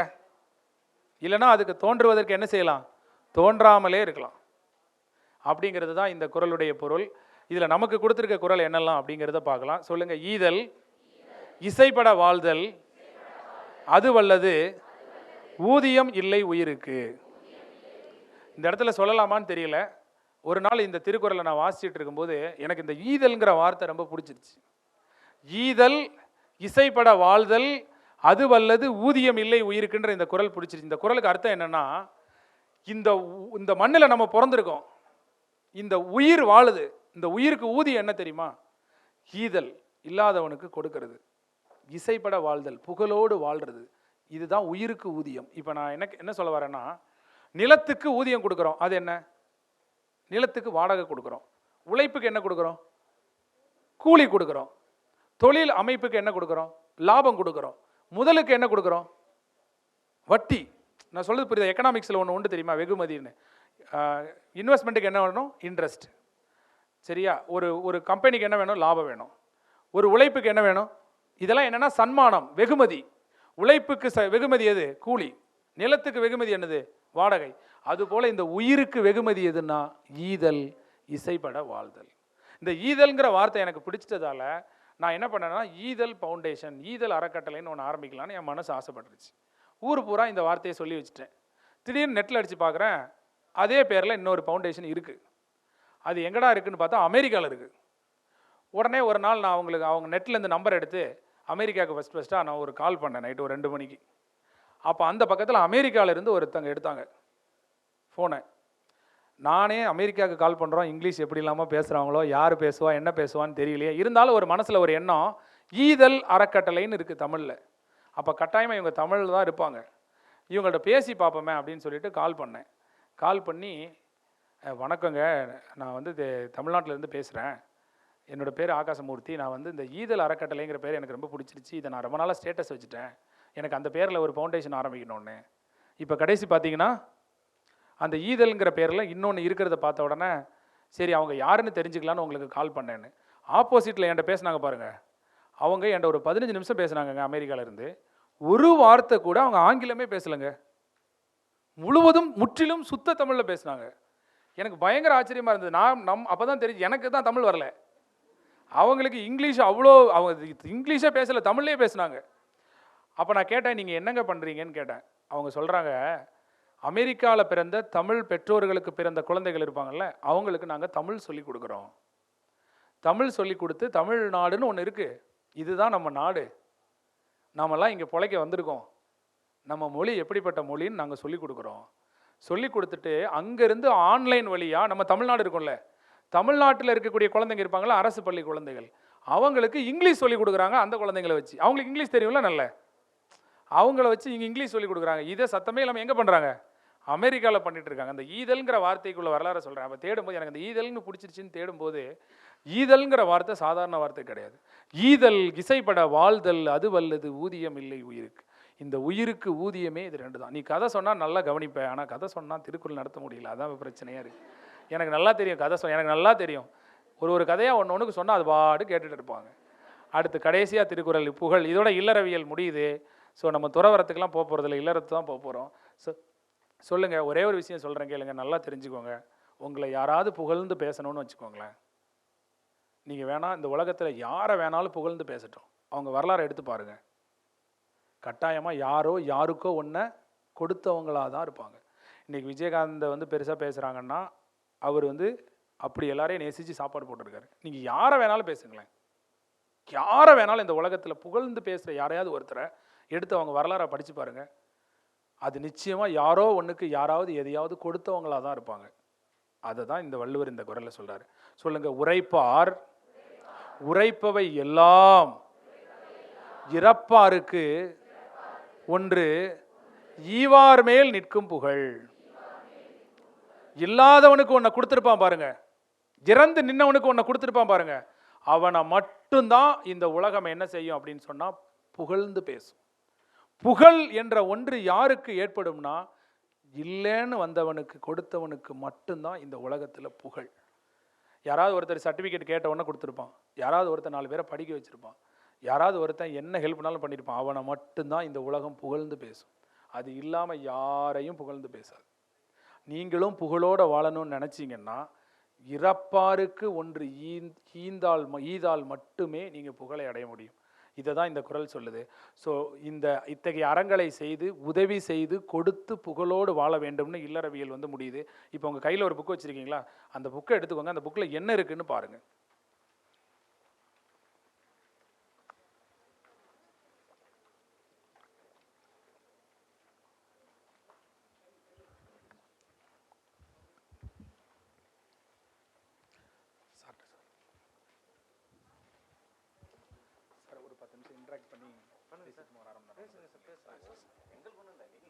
சரி சரி சரி சார், ஒரு நிறைவாக கையில் வச்சுருக்கீங்களா? இப்போ இந்த புக்கில் என்ன இருக்குன்னாக்கா, திருக்குறளை பற்றி ஒரு இன்ட்ரொடக்ஷன், அப்புறம் ஸ்கூல் புக்கில் இருக்கக்கூடிய திருக்குறள் இருக்குது பார்த்தீங்களா, அந்த ஸ்கூல் புக்கில் இருக்கக்கூடிய திருக்குறளை அப்படியே இப்போ நம்ம வரிசையாக போட்டோம்ல, அந்த மாடலில் கொடுத்துருக்கோம். அப்புறம் அணிகள் கொடுத்துருக்கோம். அதுக்கடுத்து பார்த்தீங்கன்னா லாஸ்ட்டாக டிஎன்பிஎஸ்சியில் என்னென்ன கொஸ்டின் கேட்டாங்க, கடைசி பேஜ் எடுங்க. டிஎன்பிஎஸ்சியில் இந்த மாடலில் தான் இங்கே பாருங்கள், அணிகள் எந்தெந்த அணிகள்னு பிரித்து கொடுத்துட்டோம். இப்போ கூட குரூப் 4ல் ஒரு அணிகள் கேட்டாங்களா, நச்சப்படாதவன் செல்வம் நடு ஊரில் நச்சு மரம் பழுத்தட்டுன்னு கேட்டு ஓமை அணின்னு கேட்டாங்கல்ல, அந்த அணி எல்லாமே இதில் கொடுத்துட்டோம். இது எதுக்காகனா, நீங்கள் கொஞ்சம் எல்லாத்தையுமே வகுப்பில் சொல்ல முடியாது, ஒரு புத்தகம் கொடுத்துட்டா வாசிச்சுப்பீங்க அப்படிங்கிறதுக்காக அதில் கொடுத்துருக்கோம். ஸோ அது லாஸ்ட் பேஜ் தான் இதில் ஸ்பெஷலானது. அதாவது திருக்குறளை நான் பார்த்ததில் விதவிதமாக கொஸ்டின் கேட்குறாங்கங்க. ஒவ்வொரு தரையும் புதுசாக கொஸ்டினை திருக்குறளை கிரியேட் பண்ணுறாங்க. எப்படி கிரியேட் பண்ணுறாங்கன்னா, இப்போ கூட இந்த குரூப் 1 யாராவது எழுதுனீங்க ஞாபகம் இருக்கா, மன்னரை சேர்ந்து ஒழுகுதல், குறிப்பறிதல், அவை ஆராய்தல், இவை எதை குறித்து குறிப்பிடுகிறதுன்னு அதிகாரத்தோட தலைப்பில் இருந்து கொஸ்டின் கேட்குறாங்கங்க. அதிகாரத்தோட தலைப்பில் இருந்து நிறைய கேள்விகள் கேட்குறாங்க. 1-2 கேள்வி கிடையாது, நிறைய கேட்குறாங்க. ஸோ இப்போ என்ன மாதிரியான மாடலெல்லாம் கொஸ்டின் கேட்டிருக்காங்க பாருங்கள். திருக்குறளுடைய அறிமுகத்திலிருந்து கொஸ்டின் கேட்குறாங்க. அடுத்து பாருங்கள், திருக்குறளுடைய சிறப்புகள்லேருந்து கொஸ்டின் கேட்குறாங்க. அடுத்தபடியே மூவ் பண்ணுங்கள். திருக்குறளை யார் முதல்ல பதிப்பிச்சா, யார் உரை எழுதுனா, அதுலேருந்து கொஸ்டின் கேட்குறாங்க. அடுத்து திருக்குறளுடைய மொழிபெயர்ப்பு, இப்போ வீரமாமுனிவர் எப்போ மொழிபெயர்த்தார், ஜி போப் எப்போ மொழிபெயர்த்தார், இப்படி கேட்குறாங்க. அடுத்து திருக்குறளுடைய வேறு பெயர்கள் நிறைய இருக்குது. திருக்குறளுக்கு தமிழ் மாதின் இனிய உயர்நிலைன்னு இருக்குது, பொருளுரைன்னு இருக்குது, திருவள்ளுவ பயன் இருக்குது. ஆரம்பத்தில் திருக்குறளுக்கு என்ன தெரியுமா பேர் இருந்திருக்கு, முப்பால் தான் இருந்திருக்கு. என்ன பேர்? ஆக்சுவலாக திருக்குறளோட பேர் முப்பால் தான். 10ஆவது நூற்றாண்டில் கல்லாடனார் இருக்கார்ல, அவர் தான் திருக்குறள்ங்கிற வார்த்தையை பயன்படுத்துகிறாரு. ஸோ அடுத்து பாருங்கள், திருவள்ளுவருடைய வேறு பெயர் என்னன்னு கேட்டிருக்காங்க. அப்புறம் திருக்குறளுடைய திருவள்ளுவ மாலை பற்றி நிறைய கொஸ்டின் கேட்டிருக்காங்க. நெக்ஸ்ட் பாருங்கள், திருக்குறளை பற்றி திருவள்ளுவரை பற்றி யாரெல்லாம் புகழ்ந்து பேசியிருக்காங்க, இது எல்லா எக்ஸாம்லையும் இருக்குது. இப்போ கூட சுந்தர பிள்ளை கேட்டிருந்தாங்கல்ல, அணுவை துடைத்து 7 கடலை புகட்டி எல்லா எப்பாவலரும் ஏபவே வள்ளுவனார் முப்பால் மொழிந்த மொழி, இந்த மாதிரி இந்த இடைக்காடனார், பரணர், சுந்தரம் பிள்ளை, கவிமணி, இப்படி ஒவ்வொருத்தரும் சொன்னதுலேருந்து கொஸ்டின் கேட்டிருக்காங்க. நான் அது உங்களுக்கு இந்த இதில் கொடுத்துருக்கேன், அதை நீங்கள் படிச்சிங்கன்னா அதுலேருந்து தான் கேட்குறாங்க. முக்கியமாக அது 12th பழைய புக்கில் ஒரு பாக்ஸில் கொடுத்துருந்தாங்க, அதை தான் ஒவ்வொரு எக்ஸாம்லையும் கேட்டுக்கிட்டே வராங்க. சரி, அதை இதில் கொடுத்துட்டோம். அடுத்து நெக்ஸ்ட் பார்த்தீங்கன்னா திருக்குறளுடைய அதிகாரங்கள்லேருந்து எப்படி கொஸ்டின் கேட்குறாங்க பாருங்க. அப்படி இங்கே பாருங்கள், உடைமை என்ற பெயரில் திருவள்ளுவர் எழுதாத அதிகாரம் எது? திருக்குறளில் உடைமைன்னு 10 அதிகாரம் இருக்குது. திருக்குறளில் உடைமைங்கிற தலைப்பில் மட்டும் 10 அதிகாரம் இருக்குது திருக்குறளில். என்னென்ன உடைமை அப்படின்னு இருக்குது அப்படின்னு சொன்னால், இப்போ அறிவுடைமை, அடக்கமுடைமை, அருளுடைமை, இப்படி சொல்லி 10 அதிகாரம் இருக்குது. அதில் என்ன இல்லைன்னா ஒடுக்கமுடைமைன்னு எதுவும் இல்லை. அதனால் இப்படிலாம் எப்படி கேட்டிருக்காங்கன்னா அதிகாரத்திலேருந்தே கொஸ்டின் கேட்டிருக்காங்க. ஸோ தத்துவ ஞானம்ங்கிறது மெய் உணர்தல். அடுத்து ஒரு ஒன்று அதிகாரத்தையே கொஸ்டினாக கேட்பாங்க. அதனால் அதிகார தலைப்பு, ஒப்புரவுன்னா என்ன மீனிங் கேட்குறாங்க, வெக்காமைன்னா கேட்குறாங்க, அழுக்காராமைன்னா கேட்குறாங்க, அதிகாரத்தோட தலைப்பு கொடுத்து அதுக்கு மீனிங் என்னன்னு கேட்குறாங்க. அடுத்து நெக்ஸ்ட்டு பார்த்தீங்கன்னா கோடிட்ட இடங்களை நிரப்புக கேட்குறாங்க. ஒரு டேஸ் கொடுத்து, இப்போ நெடுங்குடலும் தன் நீர்மை குன்றும் கொடுத்துருந்தாங்கல்ல, டேஸ் தானே கொடுத்துருந்தாங்க அதில், அந்த மாதிரி கொஸ்டின் கேட்குறாங்க. நெக்ஸ்ட்டு எதிர்ச்சொல் கேட்குறாங்க. நம்ம அவசரத்தில் மாற்றி போட்டுருவோம். அவசரத்தில் என்ன பண்ணிடுவோம்னா மாற்றி போட்டுருவோம்னு சொல்லிட்டு கொஸ்டினை நல்லா வாசித்து பார்த்தா தான் எதிர்ச்சொல் கேட்டிருக்காங்கன்னு தெரியும். ஸோ எதிர்ச்சொல் கேட்குறாங்க. அப்புறம் பொறுத்துக்க நிறைய கேட்குறாங்க. இங்கே பாருங்கள், திருக்குறள் இருக்கக்கூடிய இங்கே பாருங்கள், இதில் கூட ஒப்புரவுன்னு வந்துருக்கு பாருங்கள். ஒப்புரவுனா உதவுதல். இந்த மாதிரி ஒரு 4 திருக்குறளை எடுத்து வச்சு பொறுத்துக்களை கேட்குறாங்க. இப்போ எப்படி கேட்பாங்கன்னா, செய்யாமல் செய்த உதவி, காலத்தினால் செய்த நன்றி, பயன் தூக்கால் செய்த உதவின்னு கொடுத்துட்றாங்க. அந்த பக்கத்தில் வந்து வையகமும் வானகமும் கடலினும் பெரிது, ஞாலத்தின் பெரிதுன்னு பொறுத்த சொல்கிறாங்க. இப்படிலாம் பொறுத்துக்க நிறைய திருக்குறளையே பொறுத்துக்க மாடலில் நிறைய கேட்குறாங்க. அடுத்து திருக்குறளில் வரக்கூடிய ஊமையை பற்றி கேட்குறாங்க. இப்போ வந்து ஊக்கமுடையான் ஒடுக்கம் பொருதகர் தாக்கெட்கு பேருந்தகைத்துனா பொருதகர்னா என்ன அப்படி கேட்குறாங்க. ஆட்டுக்கடா, அப்படி ஒவ்வொரு ஊமையெல்லாம் நிறைய திருக்குறள்லேருந்து கொஸ்டின் கேட்குறாங்க. அப்புறம் எதுகை மோனை கேட்குறாங்க. சரியான கூற்று இங்கே பாருங்கள், நிறைய 4 இதெல்லாம் வந்து எக்ஸாமில் கேட்ட கொஸ்டின். இங்கே பாருங்கள், திருக்குறளை நச்சினார்க்கினியார் திருவள்ளுவ பயன் என்று குறிப்பிடுகிறார். திருக்குறளை சிறப்பிக்கும் பழம்பெயர்கள் இப்படி கொடுத்து ஒன்று அதோடைய சிறப்பு பெயர்கள் எல்லாத்தையும் அப்படி கொடுத்து கேட்குறாங்க. அதாவது 4 ஸ்டேட்மெண்ட் கொடுத்து கூட திருக்குறள்லேருந்து கொஸ்டின் இப்போ எல்லா எக்ஸாம்லையும் கேட்குறாங்க. அதுக்கு நெக்ஸ்ட்டு அடுத்து கூற்று காரணத்தில் இங்கே பாருங்கள், மனத்துக்கண் மாசில நாதல் இருக்குல்ல, அந்த குறளை அப்படியே அதோட பொருளை வந்து கூற்று காரணம்ல கேட்டிருக்காங்க பாருங்கள். நெக்ஸ்ட்டு அடுத்து பொருளுக்குரிய திருக்குறளை தேர்வு செய்தல். இங்கே பாருங்கள், ஒரு பொருளை கொடுத்துட்டு அதிலிருந்து திருக்குறளை கண்டுபிடிங்கன்னு கேட்குறாங்க. அதாவது அவங்க திருக்குறள் தொடர்பாக புதுசாக ஏதாவது கொஸ்டினை கிரியேட் பண்ணிக்கிட்டே இருக்காங்க. ஒவ்வொரு எக்ஸாம்லையும் ஒரு புது மாடல் வருது. அந்த மாதிரி அவங்க கேட்டுகிட்டே இருக்காங்க. மாடல் மட்டுமே கிட்டத்தட்ட பார்த்தீங்கன்னா 73 மாடல் இருக்குது இது வரைக்கும் கேட்டது. சும்மா நார்மலாக திருக்குறள்லேருந்து ஒரு கொஸ்டின் அப்படி கேட்கவே இல்லை. 2 வரியை கொடுத்துட்டு அதுலேருந்து ஒரு கேள்வின்னு கேட்கவே இல்லை. 73 மாடலில் திருக்குறள்லேருந்து கொஸ்டின் கேட்டிருக்காங்க. ஸோ நெக்ஸ்ட் பார்த்தீங்கன்னா குறள் உணர்த்தும் கருத்து. ஒரு குறள் என்ன கருத்தை சொல்லுது அப்படின்னு நீங்கள் பாருங்கள். அதாவது விருந்தோம்பல்ல இருந்து ஒரு கொஸ்டினை கொடுத்து இதில் விருந்துங்கிறத வச்சு விருந்தோம்பல்னு போட்டுடலாம். அதுலேருந்து எல்லா குறளும் சிலபஸில் இருக்கிறதுன்னு அடிப்படையிலலாம் ஒரு விஷயத்தை நான் கவனித்து பார்த்ததில்ல. ப்ரீவியஸ் இயர் கொஸ்டின் பார்த்தா பாதி கொஸ்டின் போட்டுடலாம், அதை விட்டுருங்க. இன்னொன்று சொல்கிறேன், அவங்க கேட்குற கொஸ்டின் சிலபஸில் இருந்து தான் கேட்கணுன்ற மாதிரி கேட்கல. 1330 குறளை ஏதோ நம்ம நேரத்துக்கு இன்பத்துப்பாலாம் அதிகமாக கேட்கல. 108 அதிகாரம் 1080 குறளில் இருந்து எந்த குறளை வேணாலும் அவங்க கொஸ்டினில் கேட்குறாங்க. நிச்சயமாக சார் எப்படி சார் இதெல்லாம் கவர் பண்ணுறது அப்படின்னா, அதனால தான் நான் சொன்னேன், நீங்கள் வந்து மனப்பாடம் பண்ணி படிக்காதீங்க, விரும்பி படித்து டெய்லி 2 குறள் 3 குறள் படிக்கிறத ஒரு வழக்கமாக வச்சுருங்க. நிச்சயமாக உங்கள் லைஃபுக்கும் இது பயன்படுது, நிச்சயமாக லைஃபுக்கும் பயன்படுது. அதனால் இதை வந்து இன்னையிலேருந்து நீங்கள் ஒரு சபதம் எடுத்துகிட்டு உங்களுக்கு ஒரு குட்டி புக் கொடுத்துட்டேன், டெய்லி ஒரு குறள் ஸ்டேட்டஸ் வைங்க, யாரை பார்த்தாலும் திருக்குறள் பயன்படுத்தி பழகுங்க. இப்போ நான் நேற்று கூட என் ஃப்ரெண்டு ஒருத்தன் மெசேஜ் அனுப்பினான், 20 வருஷத்துக்கு அப்புறம் ஏர்ஃபோர்ஸில் வேலை பார்க்குறான். நான் உடனே குறள் எண் 785 அப்படின்னு அனுப்பினேன் அவனுக்கு. உடனே அவன் அந்த திருக்குறளை போய் படிச்சுட்டு பார்த்துட்டு எனக்கு ஸ்க்ரீன்ஷாட் எடுத்து அனுப்பினான். புணர்ச்சி பழகுதல் வேண்டா, உணர்ச்சி தான் நட்பாம் கிழமை தருங்கிறது அந்த குறள். ஒரு நல்ல நட்புக்கு கூடி பேசணும். ஒரு நட்பு எப்படி தெரியுமா, நட்பு ஒரு பியூட்டிஃபுல்லானது. ஃப்ரெண்ட்ஷிப்புக்கு மட்டும் பாருங்கள், அதை மெயின்டைன் பண்ணணும்னு அவசியம் இல்லை. ஒரு நல்ல நட்பை நேரில் பார்க்கணும், கூடி இருக்கணும்னு அவசியமே கிடையாது. இப்போ நீங்கள் லவ்வை கூட மெயின்டைன் பண்ணணும். நீ வந்து மெயின்டைன் பண்ணலைன்னா வேற எவனா மெசேஜ் அனுப்பிடுவான். ஆனால் ஃப்ரெண்ட்ஷிப்புக்கு வந்து அப்படி கிடையாது. அதுக்கு நீ புணர்ச்சியும் வேண்டாம், பழகவும் வேண்டாம். நிச்சயமா அவ்வளோ அழகானது வந்து நட்பு.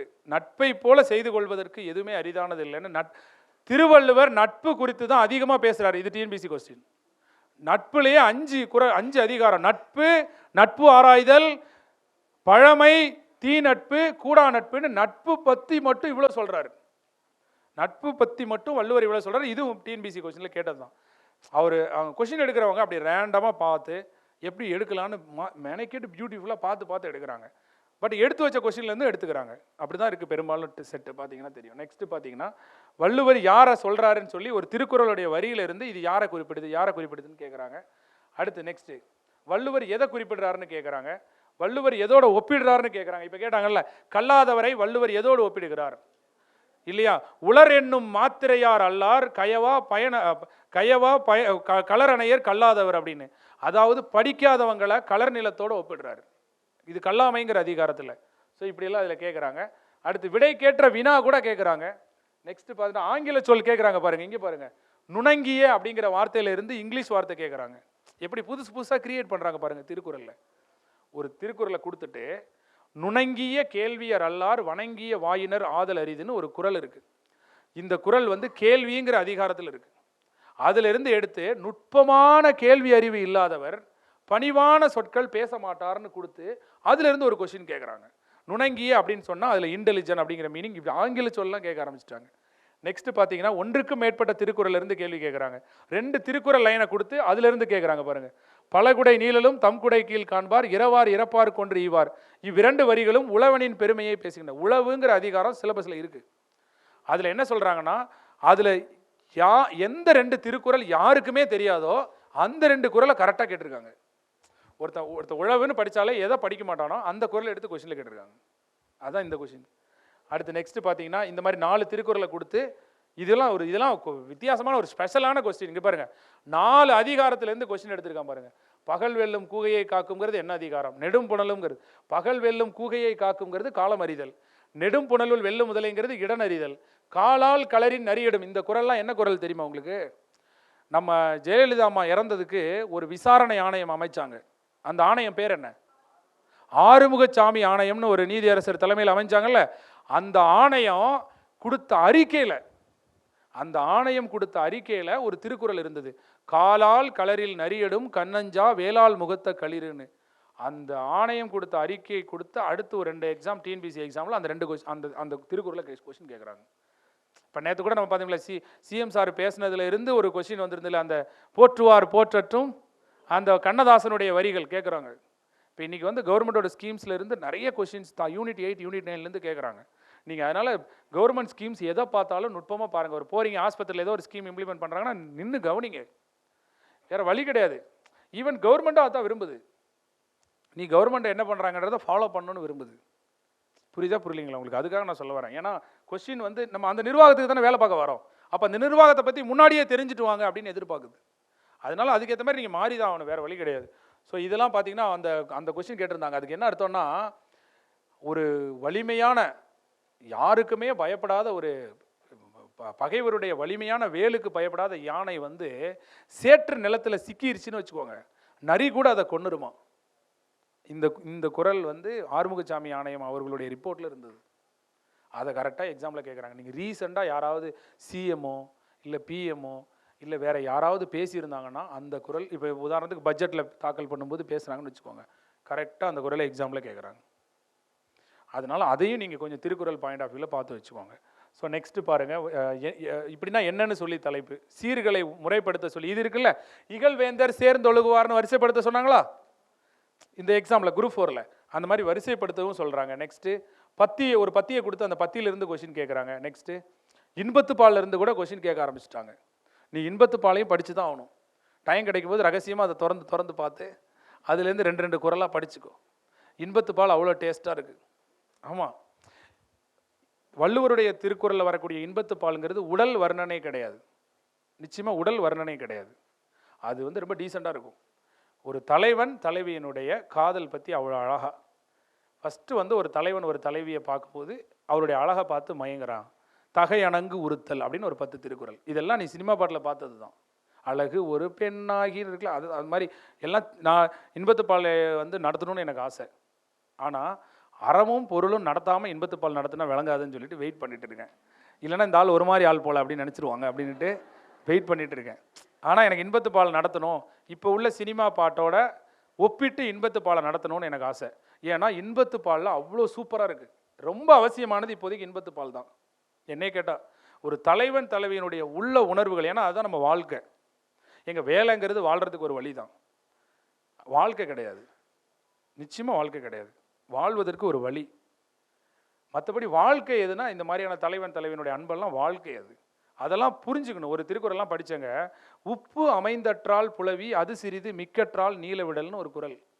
அதாவது அதுக்கு அர்த்தம் என்னன்னாக்கா, ஒரு கணவன் ஒரு தலைவன் ஒரு தலைவிக்குள்ள சண்டை இருக்கு பாருங்க, அந்த சண்டை உப்பு போல இருக்கணுமா. அது கூடிருச்சுனாலும் அந்த உணவு என்ன ஆகும், அந்த உணவை சாப்பிட முடியாது. குறைஞ்சிட்டாலும் அந்த உணவு ரசிக்காது.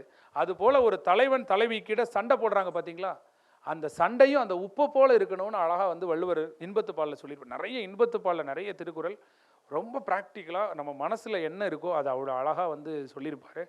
ரொம்ப சூப்பராக இருக்கும் அதிகாரம், இன்பத்துப்பாலில் எல்லா அதிகாரமும். ஸோ நிச்சயமாக அந்த அறம் பொருளை ஓரளவு கம்ப்ளீட் பண்ணிட்டோன்னா இன்பத்துப்பால் சம்மந்தமாக ஏதாவது ஒரு வீடியோஸ் நிறைய போட்டு, ஏன்னா இப்போ திருக்குறளை வந்து யூடியூப்பில் எடுக்கிறதுல என்ன ப்ளஸ்ன்னா நிறைய பேர்கிட்ட போய் சேரும். இப்போ கம்பராமாயணம் பார்த்தீங்கன்னா என்னுடைய வகுப்பு 13 லட்சம் பேர் பார்த்துருக்காங்க. அதில் 6 லட்சம் பேர் 3 மணி நேரம் முழுசாக பார்த்துருக்காங்க. எனக்கு பயங்கர ஆச்சரியமாக இருந்துச்சு. உண்மையிலேயே 10,000 கம்பராமாயண பாட்டையும் படிச்சிருப்பாங்க பாருங்கள் பெரிய தமிழறிஞர்கள். அவங்களுக்கு கூட கிடைக்காத பாக்கி எனக்கு கிடைச்சதுன்னு நான் நினச்சேன். உண்மையிலே அவங்க உண்மையிலேயே சூப்பராக கம்பராமாயணம் நடத்துகிறாங்க. ஆனால் அவங்கள பார்க்க ஆள் இல்லை, ஃபாலோ பண்ண ஆள் இல்லை. கம்பராமாயணத்தில் 10,000 பாட்டையும் தெரிஞ்சு கம்பராமாயண சொற்பொழிவு ஆட்டுறவங்களை பார்க்க ஆள் இல்லை. ஆனால் பாரு, எனக்கு வெறும் 10ஆம் கிளாஸ் 12ஆம் கிளாஸில் இருக்கிற அதே பாட்டை தவிர வேறு எதுவுமே தெரியாது. ஆனால் நான் நடத்துகிற கம்பராமாயணத்தை 13 லட்சம் பேர் பார்த்துருக்காங்க. இதுலேருந்து என்ன தெரிய வருதுன்னா, தேவைக்கு மட்டும்தான் இந்த உலகம் தேடுது, அதுக்கப்புறம் தான் விருப்பம். தேவையை பூர்த்தி பண்ணுற மாதிரி ஒரு செயலை செஞ்சோம்னா இந்த உலகம் ஏற்றுக்குது. விருப்பம்லாம் அப்புறம் தான். ஏன்னா அடிப்படை தேவையவே நம்ம இன்னும் பூர்த்தி பண்ணலை. வேலையே இன்னும் கிடைக்கல, நம்ம எங்கே போய் விரும்ப? அப்போ நான் என்ன பண்ணுறேன், தேவைக்காக எதை தேடுறாங்களோ அது கூடயே சேர்த்து நம்ம தமிழ் உணர்வை எடுத்து கொண்டு வந்து சேர்த்துட்டோம்னா ஈஸியாக எல்லோரும் பிக்கப் பண்ணிப்பாங்க. அதுக்கு தான் சிலபஸ்லேயே தமிழ் 100 மார்க் வச்சுருக்காங்க. அதுதான் உண்மை. சிலபஸில் வச்சது காரணமே அதுதான். அப்போ நான் நினைக்கிறேன், அப்போ நமக்கு கிடைச்ச இந்த விஷயத்தை மிஸ் பண்ணிடக்கூடாது. எல்லார்ட்டையும் அந்த திருக்குறளுடைய அருமையை எடுத்துகிட்டு போகணுங்கிறது என்னுடைய ஆசை. ஸோ இதில் லாஸ்ட் பக்கத்தில் திருக்குறள் என்னென்ன மாடலில் இருக்குதுன்னு கொடுத்துருக்கேன். இங்கே பாருங்கள், இன்பத்துப்பாலெல்லாம் வந்து ஒவ்வொரு தலைப்பும் அதுக்கு என்ன மீனிங்னு உங்களுக்கு ஒரு தலைப்பும் அதுக்கு என்ன மீனிங்னு கொடுத்துருக்கேன். அதனால நீங்கள் 133 அதிகாரத்தோட தலைப்பை தயவு செஞ்சு படிங்க. நீங்கள் திருக்குறள் படிக்கணும்னா வேறு ஒன்றும் பண்ண வேணாம்.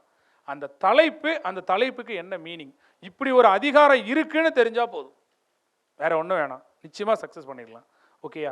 ஸோ இப்போ இது உங்களுக்கான நேரம் இது. ஏன்னா நமக்கு கம்மியான நேரம் தான் கிடச்சிது. இன்னொரு வாய்ப்பு கிடச்சிதுன்னா இன்னொரு வாய்ப்பு, ப்ளஸ் நம்ம இந்த யூடியூப் சேனல் இதெல்லாம் ஃபாலோ பண்ணுங்கள். ஏன்னா எனக்கு நிறைய விஷயத்த சொல்லணும் அப்படின்னு ஆசை. நம்ம 6th-லேருந்து 12th வரைக்கும் 7 வருஷம் படிக்கிறோம். அதை வந்து நம்ம 3 மாதம் 4 மாதத்தில் போட்டித் தேர்வுக்காக படிக்கிறோன்னா அப்போ அதில் சிரமங்கள் இருக்குன்றது நீங்கள் புரிஞ்சுக்கணும். கொஞ்சம் ரஷ் பண்ணி தான் படிக்க வேண்டியிருக்கு. இப்போ நீங்கள் குரூப் 2க்கு படிக்கிறீங்கல்ல, ஸோ நீங்கள் எல்லோரும் குரூப் 2க்கு படிக்கிறீங்க. உங்களுக்கு அது சின்ன டிப்ஸ் மட்டும் சொல்கிறேன். ரொம்ப சிம்பிளாக படிங்க. லாங்குவேஜும் மேக்ஸும் ஸ்ட்ராங்காக படிங்க. ஜிகேயில் உங்களுக்கு என்ன வருமோ அதை மட்டும் நல்லா படிங்க. ஒரு 3 சப்ஜெக்ட் நல்லா படித்தா போதும். Polity, INM, unit 8. இது போக நீங்கள் போன குரூப் 4ல் ஏதாவது படித்த நோட்டு கிடந்ததுன்னா, பழைய கொஸ்டின் கிடந்ததுன்னா எந்த சப்ஜெக்ட்னாலும் பார்த்துக்கோங்க. படித்ததை திருப்பி படிக்கிறதுக்கு வேணால் படிச்சுக்கோங்க. ஆனால் ஒரு 3 ஜிகே சப்ஜெக்ட் நல்லா படிங்க போதும். 160 தாராளமாக போட்டுடலாம். 160 இருந்தாலே 160 to 170லாம் நல்ல மார்க் ப்ரிலிம்ஸ் கிளியர் பண்ணேன். இப்போ இந்த குரூப் 1 கூட நிறைய பேர் ஆர்ப்பாட்டம் பண்ணாங்க. நான் நிறைய பேருக்கு சிம்பிளாக டிப்ஸ் கொடுத்தேன். எந்த சப்ஜெக்டும் படிக்காத, கரண்ட் அஃபேர்ஸ் நல்லா பாரு, மேக்ஸ் பாரு, இது போக 3 சப்ஜெக்ட் படி. அரசியலமைப்பு, வரலாறு, அவ்வளோதான். வரலாறுலேயே 3 வரலாறு வந்துடுது.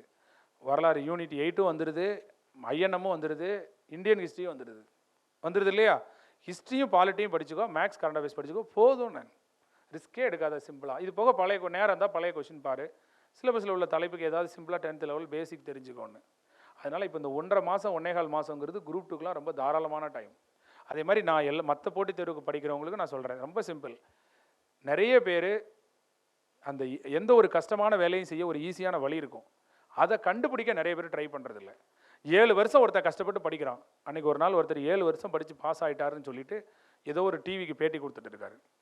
அவர் ஒரு நாள் சரி கூப்பிட்டு வந்து நம்ம பேசலாமேன்னு சொல்லி கூட்டிகிட்டு வந்தோம்னா அவர் பேசுகிறார். நான் 7 ஆண்டுகள் படித்தேன், என் மூஞ்சில் காரி துப்பினார்கள், அதையெல்லாம் துடைத்து விட்டு படித்தேன். அவர் கஷ்டத்தை சொல்கிறார். நான் ஃபாரின்ல இருந்து வந்தேன், நான் சாப்பாட்டுக்கு கூட கஷ்டப்பட்டேன். அவர் பேசுகிறத பார்த்தோன்னா அந்த ஹாலில் இருக்க எல்லாரும் கண்ணிலையும் கண்ணீர் வந்துருச்சு. அப்போ ஒரு ஆள் உள்ள ஒருத்தர் 90 கிட்ஸ் இருந்திருப்பான் போல், நம்மால். அவன் என்ன பண்ணிட்டான்னா டக்குன்னு எந்திரிச்சிட்டான். அவர் எல்லாரையும் அள வச்சுட்டாரு. எந்திரிச்சிட்டான். அவன் ஏன் எந்திரிக்கானா, அவன் ஆள் சொல்லிட்டு வந்திருப்பான் போல், நான் இந்த டிஎன்பிஎஸ்சியில் பாஸ் ஆகி உன்னை வந்து பொண்ணு கேட்குறான்ட்டு வந்திருக்கான் அவன். இப்போ அவன் என்ன பண்ணுறான், உள்ளே உட்காந்துருக்கான். இவர் என்ன சொல்கிறாரு, 7 ஆண்டுகள் நான் படித்தேன். அவனுக்கு வயிற்றுக்குள்ள பக்குங்குது. என்னடா இது, இவர் 7 வருஷம் ஆகுன்றாரு அப்படின்னொன்னே எந்திரிச்சிட்டான். அவன் எந்திரிச்சு சார் 7 வருஷம் ஆகுமோ அப்படி கேட்டான். அப்படி கேட்ட உடனே அப்போ தான் அந்த பேசிக்கிட்டு இருந்தார் பாருங்க, அவர் யோசிக்கிறாரு, 7 வருஷம் ஆகாது, நான் வந்து ஒரு வருஷம் ஃபாரின்லேருந்து வந்து படிக்கவான்னு நினச்சி வீணாக்கிட்டேன். அடுத்த ஒரு வருஷம் ஸ்கூல் போக்கும் வாங்கணுமா அப்படின்னு நினச்சி வீணாக்கிட்டேன். அடுத்து சிலபஸ் ஃபோக்கஸ் பண்ணாமல் படிச்சுட்டேன். அடுத்து டெஸ்ட்டு ப்ராக்டிஸ் பண்ணாமல் விட்டுட்டேன். அடுத்து குரூப் ஸ்டடி பண்ணி படிக்கலை. அடுத்து நான் வந்து டெஸ்ட்டு எல்லாத்தையும் எனக்கு ஒரு கடைசியில் தான் எனக்கு தெரிஞ்சுது, என்னதான் நீ படித்தாலும் அந்த 3 மணி நேரம் பரீட்சையை எப்படி எழுதுறங்கிறதுல தான் இருக்குது அப்படின்னு. இதெல்லாம் நான் கற்றுக்க எனக்கு 7 வருஷம் ஆச்சு. அதான் விஷயம். ஆனால் உண்மையிலேயே இந்த பாடத்தை 6 மாதத்தில் படிச்சிடலாம். இதை தான் தலைவாணி எங்களுக்கு சொல்லித்தரணும். நீ என்ன தப்பு செஞ்சேன்னு உன் வரலாறு அனுபவம்லாம் எங்களுக்கு வேணாம். எனக்கு தேவை 7 வருஷம் ஆகுமா? அவன் கேட்ட கேள்வி அதுதான். சார் 7 வருஷம் ஆகுமா அப்படின்னு தான் அவன் கேட்டானே. 7 மாதத்தில் செய்ய வேண்டிய வேலையை நான் தான் 7 வருஷம் செஞ்சுட்டேன். அப்போ எதுக்கு சார் உங்களுக்கு இந்த பாராட்டு விழா? அதுதான் கரெக்டான கேள்வி. அவசியம் 7 மாதத்தில் செய்கிறத 7 வருஷத்தில் செய்கிறான்னா பிரச்சனை அவன்கிட்ட தான் இருக்குது. ஏதோ உண்மையிலேயே போட்டித் தேர்வுக்கு படிக்கிறதுக்குன்னு ஒரு குறிப்பிட்ட நேரம் ஆகும். இதை கூட வள்ளுவர் திருக்குறளில் சொல்லியிருப்பார். வினை வழியும் தன் வழியும் துணை வழியும் மாற்றான் வழியும் தூக்கி செயல். எந்த ஒரு செயலையும் செய்ய எவ்வளோ நேரம் ஆகுன்னு கன்வெர்ட் பண்ண. இப்போ ஒரு ஐஏஎஸ்கே படிக்கிறோம். நம்ம முன்னாள் தலைமைச் செயலாளர் இறையன்பு ஐயா வந்து அழகாக ஒரு வார்த்தை சொன்னதாக சொல்லி ஒரு டிஎஸ்பி சார் என்கிட்ட சொன்னாங்க. எந்த ஒரு செயலையும் இப்போ ஒரு 10,000 மணி நேரம் ஒரு செயலை ஒருத்தர் செய்கிறான்னா இந்த உலகத்தில் மனிதனால் என்ன அச்சீவ் பண்ண முடியுமோ அதை பண்ண முடியுமா? ஒலிம்பிக்கில் கோல்டு வாங்கினா வாங்க முடியுமா? நோபல் பரிசு வாங்கினா வாங்க முடியுமா? ஒரு குறிப்பிட்ட நேரம் ஒரு செயலை செஞ்சுட்டான்னா அதில் அவன் மிகப்பெரிய எக்ஸ்பர்ட் ஆகிடுவானா. அதே போல் இதெல்லாம் வந்து ஒரு நோபல் பரிசு வாங்குறதுக்கே, ஒரு ஒலிம்பிக்கில் கோல்டு வாங்குறதுக்கே, எப்பேற்பட்ட உயர்ந்த சாதனைக்கும். பட் நம்ம படிக்கிற இந்த குரூப் 4க்கும் குரூப் 2க்கெல்லாம் ஒரு 1000 மணி நேரம், ஒரு 1500 மணி நேரம், அப்படி இவ்வளோ மணி நேரம் தான் தேவைப்படும். இந்த மணி நேரத்தை நீ எவ்வளோ நாளில் கொடுக்குற? 2 வருஷத்தில் கொடுக்குறியா, 5 வருஷத்தில் கொடுக்குறியா, இல்லை 6 மாதத்தில் கொடுக்குறியா, இல்லை கால் ஃபார் டைமில் ஒரேடியாக உட்காந்து கொடுத்துறியா? எல்லாருக்கும் திறமைகள் வேறு வேறு இருக்கலாம். அந்த திறமைகளுடைய வேறுபாடெல்லாம் நேரம் முன்ன பின்ன ஆகலாம். 1000 மணி நேரம், இவன் நல்லா படிக்கிறவனுக்கு 1000 மணி நேரம், நல்லா படிக்காதவனுக்கு 1500 மணி நேரம், அவ்வளோதான் வித்தியாசமே தவிர நேரம் செலவழித்தா எல்லாருமே சக்ஸஸ் பண்ணுவாங்க. ஸோ இதை எல்லாரும் நீங்கள் புரிஞ்சுக்கணும். ஸோ இப்போ இது உங்களுக்கான நேரம், ஒரு 10 நிமிடம். இந்த புக்கெல்லாம் நீங்கள் வாங்கியிருப்பீங்க. இதில் நான் பேசிக்ஸ் எல்லாம் கொடுத்துருக்கேன். தொடர்ந்து நீங்கள் வந்து இந்த திருக்குறள் தொடர்பாக ஏதோ இந்த சின்ன சின்ன நிறைய பேர் சார் திருக்குறள் நிறைய சொல்கிறீங்க வைக்கிறீங்கன்றாங்க, தயவு செஞ்சு ஃபாலோ பண்ணுங்கள். சப்போஸ் நீங்கள் இன்ட்ரெஸ்ட்டாக படிக்கலைன்னா கூட அங்கங்கே திருக்குறள் சம்மந்தமாக அங்கங்கே செய்யக்கூடிய செய்திகள், நீயா நானால போனீங்கன்னா ஒரு 5 இயர்ஸுக்கு முன்னாடி பார்த்தீங்கன்னா நம்ம கோபிநாத் சார் வந்து பார்த்தீங்கன்னா ஒரு ப்ரோக்ராம் நடத்தியிருப்பாங்க. அது எல்லோரும் போய் பாரு. அதில் அவ்வளோ அழகாக வந்து திருக்குறள் சம்மந்தமாக ஒரு நல்ல ஒரு விவாதம் இருக்கும். நீ போய் பாரு. அதை நான் என்ன சொல்ல வரேன்னா, படிக்கிறதுக்கு இன்ட்ரெஸ்ட் வந்துட்டால் போதும். அப்புறம் நீங்களே திருக்குறள் தேட ஆரம்பிச்சிருங்க. ஒரு திருக்குறள் உன் லைஃப்பை மாற்றிட்டு ஒரு செகண்டில் நீ அலோவ் பண்ணிட்டேன்னா போதும். திடீர்னு உனக்கு ஒரு கோவம் வரும், இதே ஒரு குறளை நினச்சிட்டு சொல்லாமல் விட்டுட்டேன். வேறு ஒன்றும் வேண்டாம். ஒரு வீம்புக்குனே இன்றைக்கி வாட்ஸ்அப்பில் யாரெல்லாம் மெசேஜ் அனுப்புகிறாங்களோ அவங்களுக்குலாம் ஒரு குறள் நம்பரை போடு. உனக்கே இன்ட்ரெஸ்ட் வந்துடும். ஆமாம், இன்ட்ரெஸ்ட் வந்துடும்.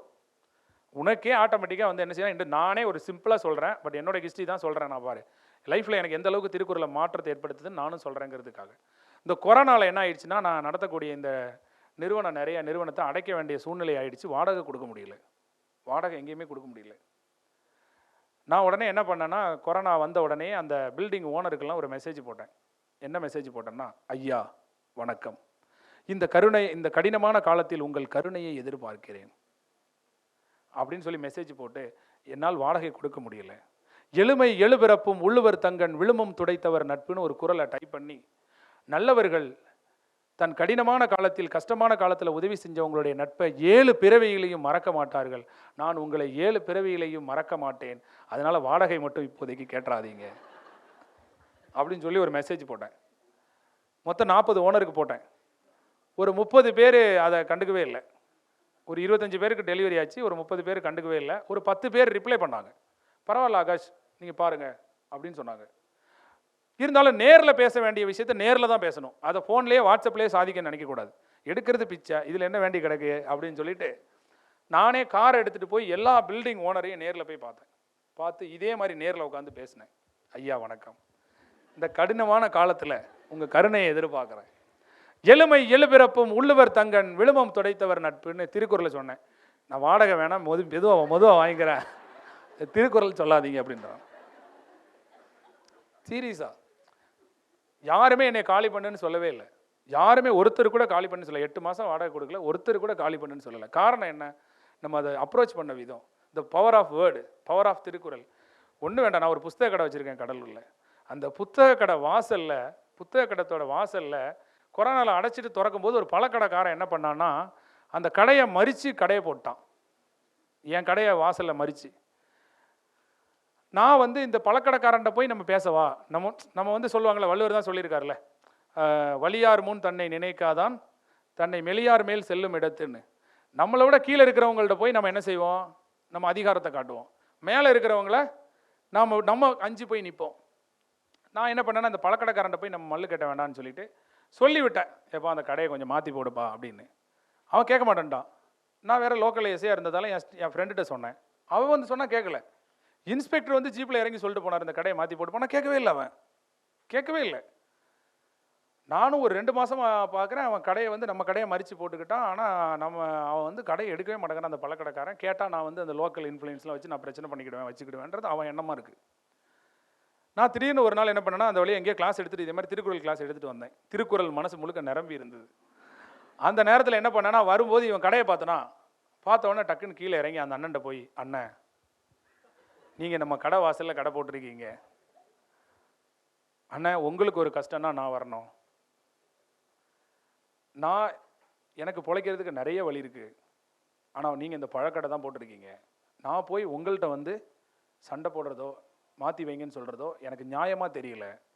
அதனால தான் நானாக வந்து இந்த கடையை மாற்றி வைங்கன்னு நான் சொல்லலை அப்படின்னு சொல்லிட்டு அந்த நேரம் ஒரு 2 குறள் தான் சொன்னேன். நான் வேணா கடையை அந்த பக்கம் எடுத்து போட்டுக்கிறேன்ப்பா, நீ விட்டுருப்பா அப்படின்ட்டு. நான் புரியுதா உங்களுக்கு? புரியுது. சில இடங்களில் சில அப்ரோச் வந்து அது வந்து பயனுள்ளதாக இருக்கான்னா, நல்லதை தேடுறவங்ககிட்டையாவது நல்லது கிடைக்கும். நீங்கள் வந்து இதை பயன்படுத்தினீங்கன்னா அதில் பெனிஃபிட் இருக்குது. நான் இது மாதிரி நிறைய இடங்களில் வந்து பார்த்தீங்கன்னா அதை பயன்படுத்துறதுல உள்ள பலன் என்ன நமக்கு தெரியுது. அதனால் திருக்குறளை வந்து பயன்படுத்தி பழகுங்க. சார் உங்களுக்கு 1330 குறளும் தெரியுமானா சத்தியமாக எனக்கு தெரியாது. உங்களை விட எனக்கு திருக்குறள் கம்மியாக தான் தெரியும். போட்டித் தேர்வுக்கு படிக்கிற மாணவர்களை விட கம்மியாக தான் தெரியும். ஆனால் திருக்குறளை நான் பயன்படுத்துகிறேன், அதை வந்து யூஸ் பண்ணுறேன். புரியுதா புரியலைங்களா உங்களுக்கு? யாருக்காவது ஒரு குறளை படிச்சிட்டோம்னா சும்மா வச்சுருக்கிறது கிடையாது. நம்ம மனசுலேயே சொல்லி பார்க்குறது அந்த குறளை. ஆமாம் இல்லை, ஒரு வாரத்துக்கு ஒரு சினிமா பாட்டு மைண்டில் ஓடுற மாதிரி ஒரு குறள் ஓடிக்கிட்டே இருக்கும். அதனாலேயே அந்த குறள் தொடர்பாக விதவிதமான சிந்தனைகள் வந்துகிட்டே இருக்கும். ஸோ இப்படியே இருக்கீங்களா சார்னா, நான் உண்மையிலே சொல்ல, என்னுடைய வாழ்நாளில் 2 கோடி பேர்கிட்ட திருக்குறளை கொண்டு போய் சேர்க்கணுன்னும் 2 கோடி பேருக்கு இந்த திருக்குறள் புக்கு கொடுக்கணுங்கிறது என்னுடைய ஆசை. அதனால தான் நான் எல்லாருக்குமே எங்கே போனாலும், போன வருஷம் மட்டும் 60,000 பேருக்கு நான் திருக்குறள் புக்கு கொடுத்தேன். அதாவது நம்ம கடமையை நம்ம செய்யணும். The world is a stage, we are all actors. உலகமே ஒரு நாடக மேடை, நம்மளாம் நடிக்க வந்த நடிகர்கள். சரியா? நமக்குன்னு ஒரு வேஷம் இறைவன் கொடுத்துருக்கான். அந்த வேஷத்தை சிறப்பாக போடணும். ரிசல்ட்டை பற்றி கவலைப்படக்கூடாது. இது உன்னோட வேஷம், நீ கொண்டு போய் சேரு. அவங்க எல்லாரும் படிப்பாங்களா? இப்போ நான் உங்கள்கிட்ட திருக்குறள் புக் கொடுத்த எல்லாரும் நீங்கள் படிப்பீங்களா தெரியாது, எங்கெங்கே போவோம் அந்த புக்குன்னு தெரியாது. ஆனால் கொடுக்க வேண்டியது என் கடமை, எனக்கு கொடுத்த ரோல் அது. அதை நான் வந்து சிறப்பாக செய்யணும். அதுபோல தான் நீங்களுமே, உங்களுக்கு இறைவன் ஏதோ ஒரு ரோல் கொடுத்துருப்பான். அந்த ரோல் என்னென்னு சீக்கிரம் கண்டுபிடிங்க. கண்டுபிடிச்சி அந்த கடமையை மட்டும் நீங்கள் செஞ்சால் போதும். அதோட ரிசல்ட்டை பற்றி நீங்கள் எதிர்பார்க்கவே வேண்டாம்.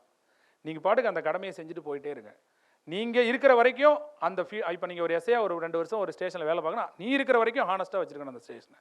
நீ இருக்கிற வரைக்கும் நீ இருக்கிற வரைக்கும்ன்ற மாதிரி உன்னுடைய கடமையை நீ சிறப்பாக செஞ்சுக்கிட்டே இருக்கணும்.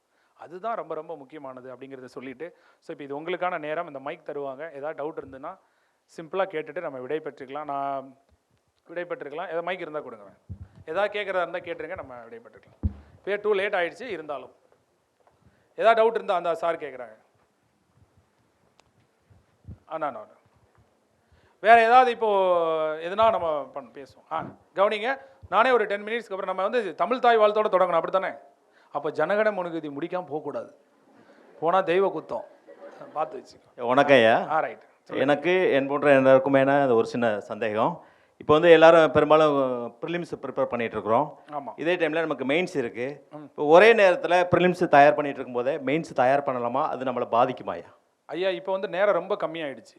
அதனால இந்த நேரம் மெயின்ஸுக்கும் ப்ரிலிம்ஸுக்கும் சேர்த்து படிக்க வேண்டாம். ப்ரிலிம்ஸ் மட்டும் படித்தா போதும். ஏன்னா ப்ரிலிம்ஸுக்கே காம்படிஷன் இருக்குது.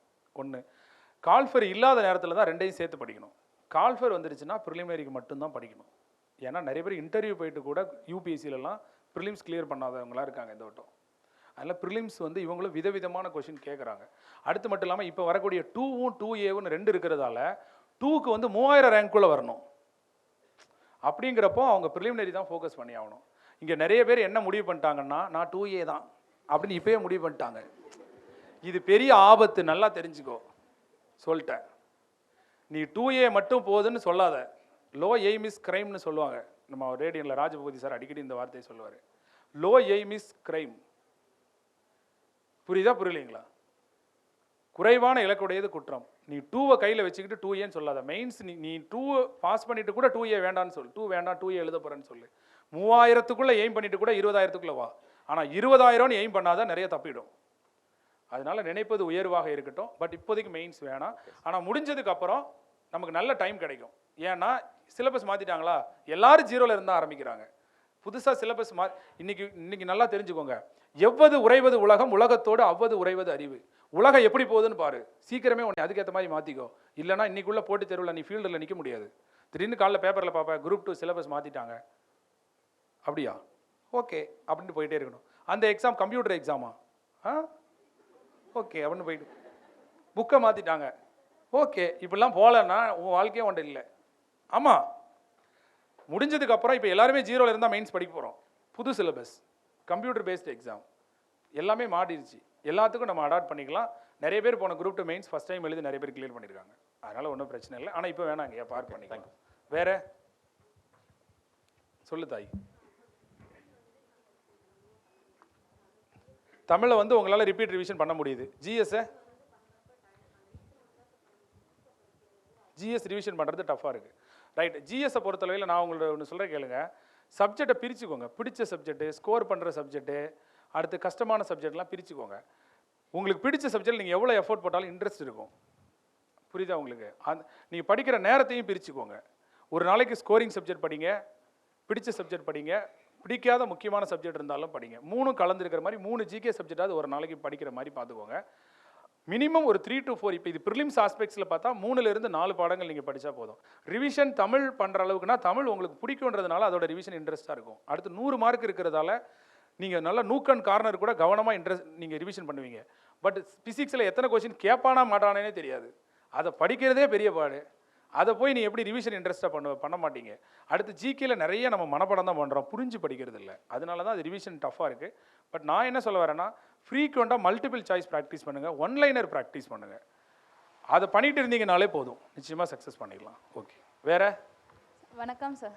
சொல்லுங்கள் சார். நான் 2 வருஷமாக இப்போ நான் உங்களை ஃபாலோ பண்ணிட்டு இருக்கேன் சார். இப்போ வீட்லேயும் சரி, ஏதாவது ஒரு கோவம் வந்தாலுமே நம்ம வந்து இப்போ திருக்குறளை வந்து அப்ளை பண்ண ஆரம்பிச்சிட்டேன்.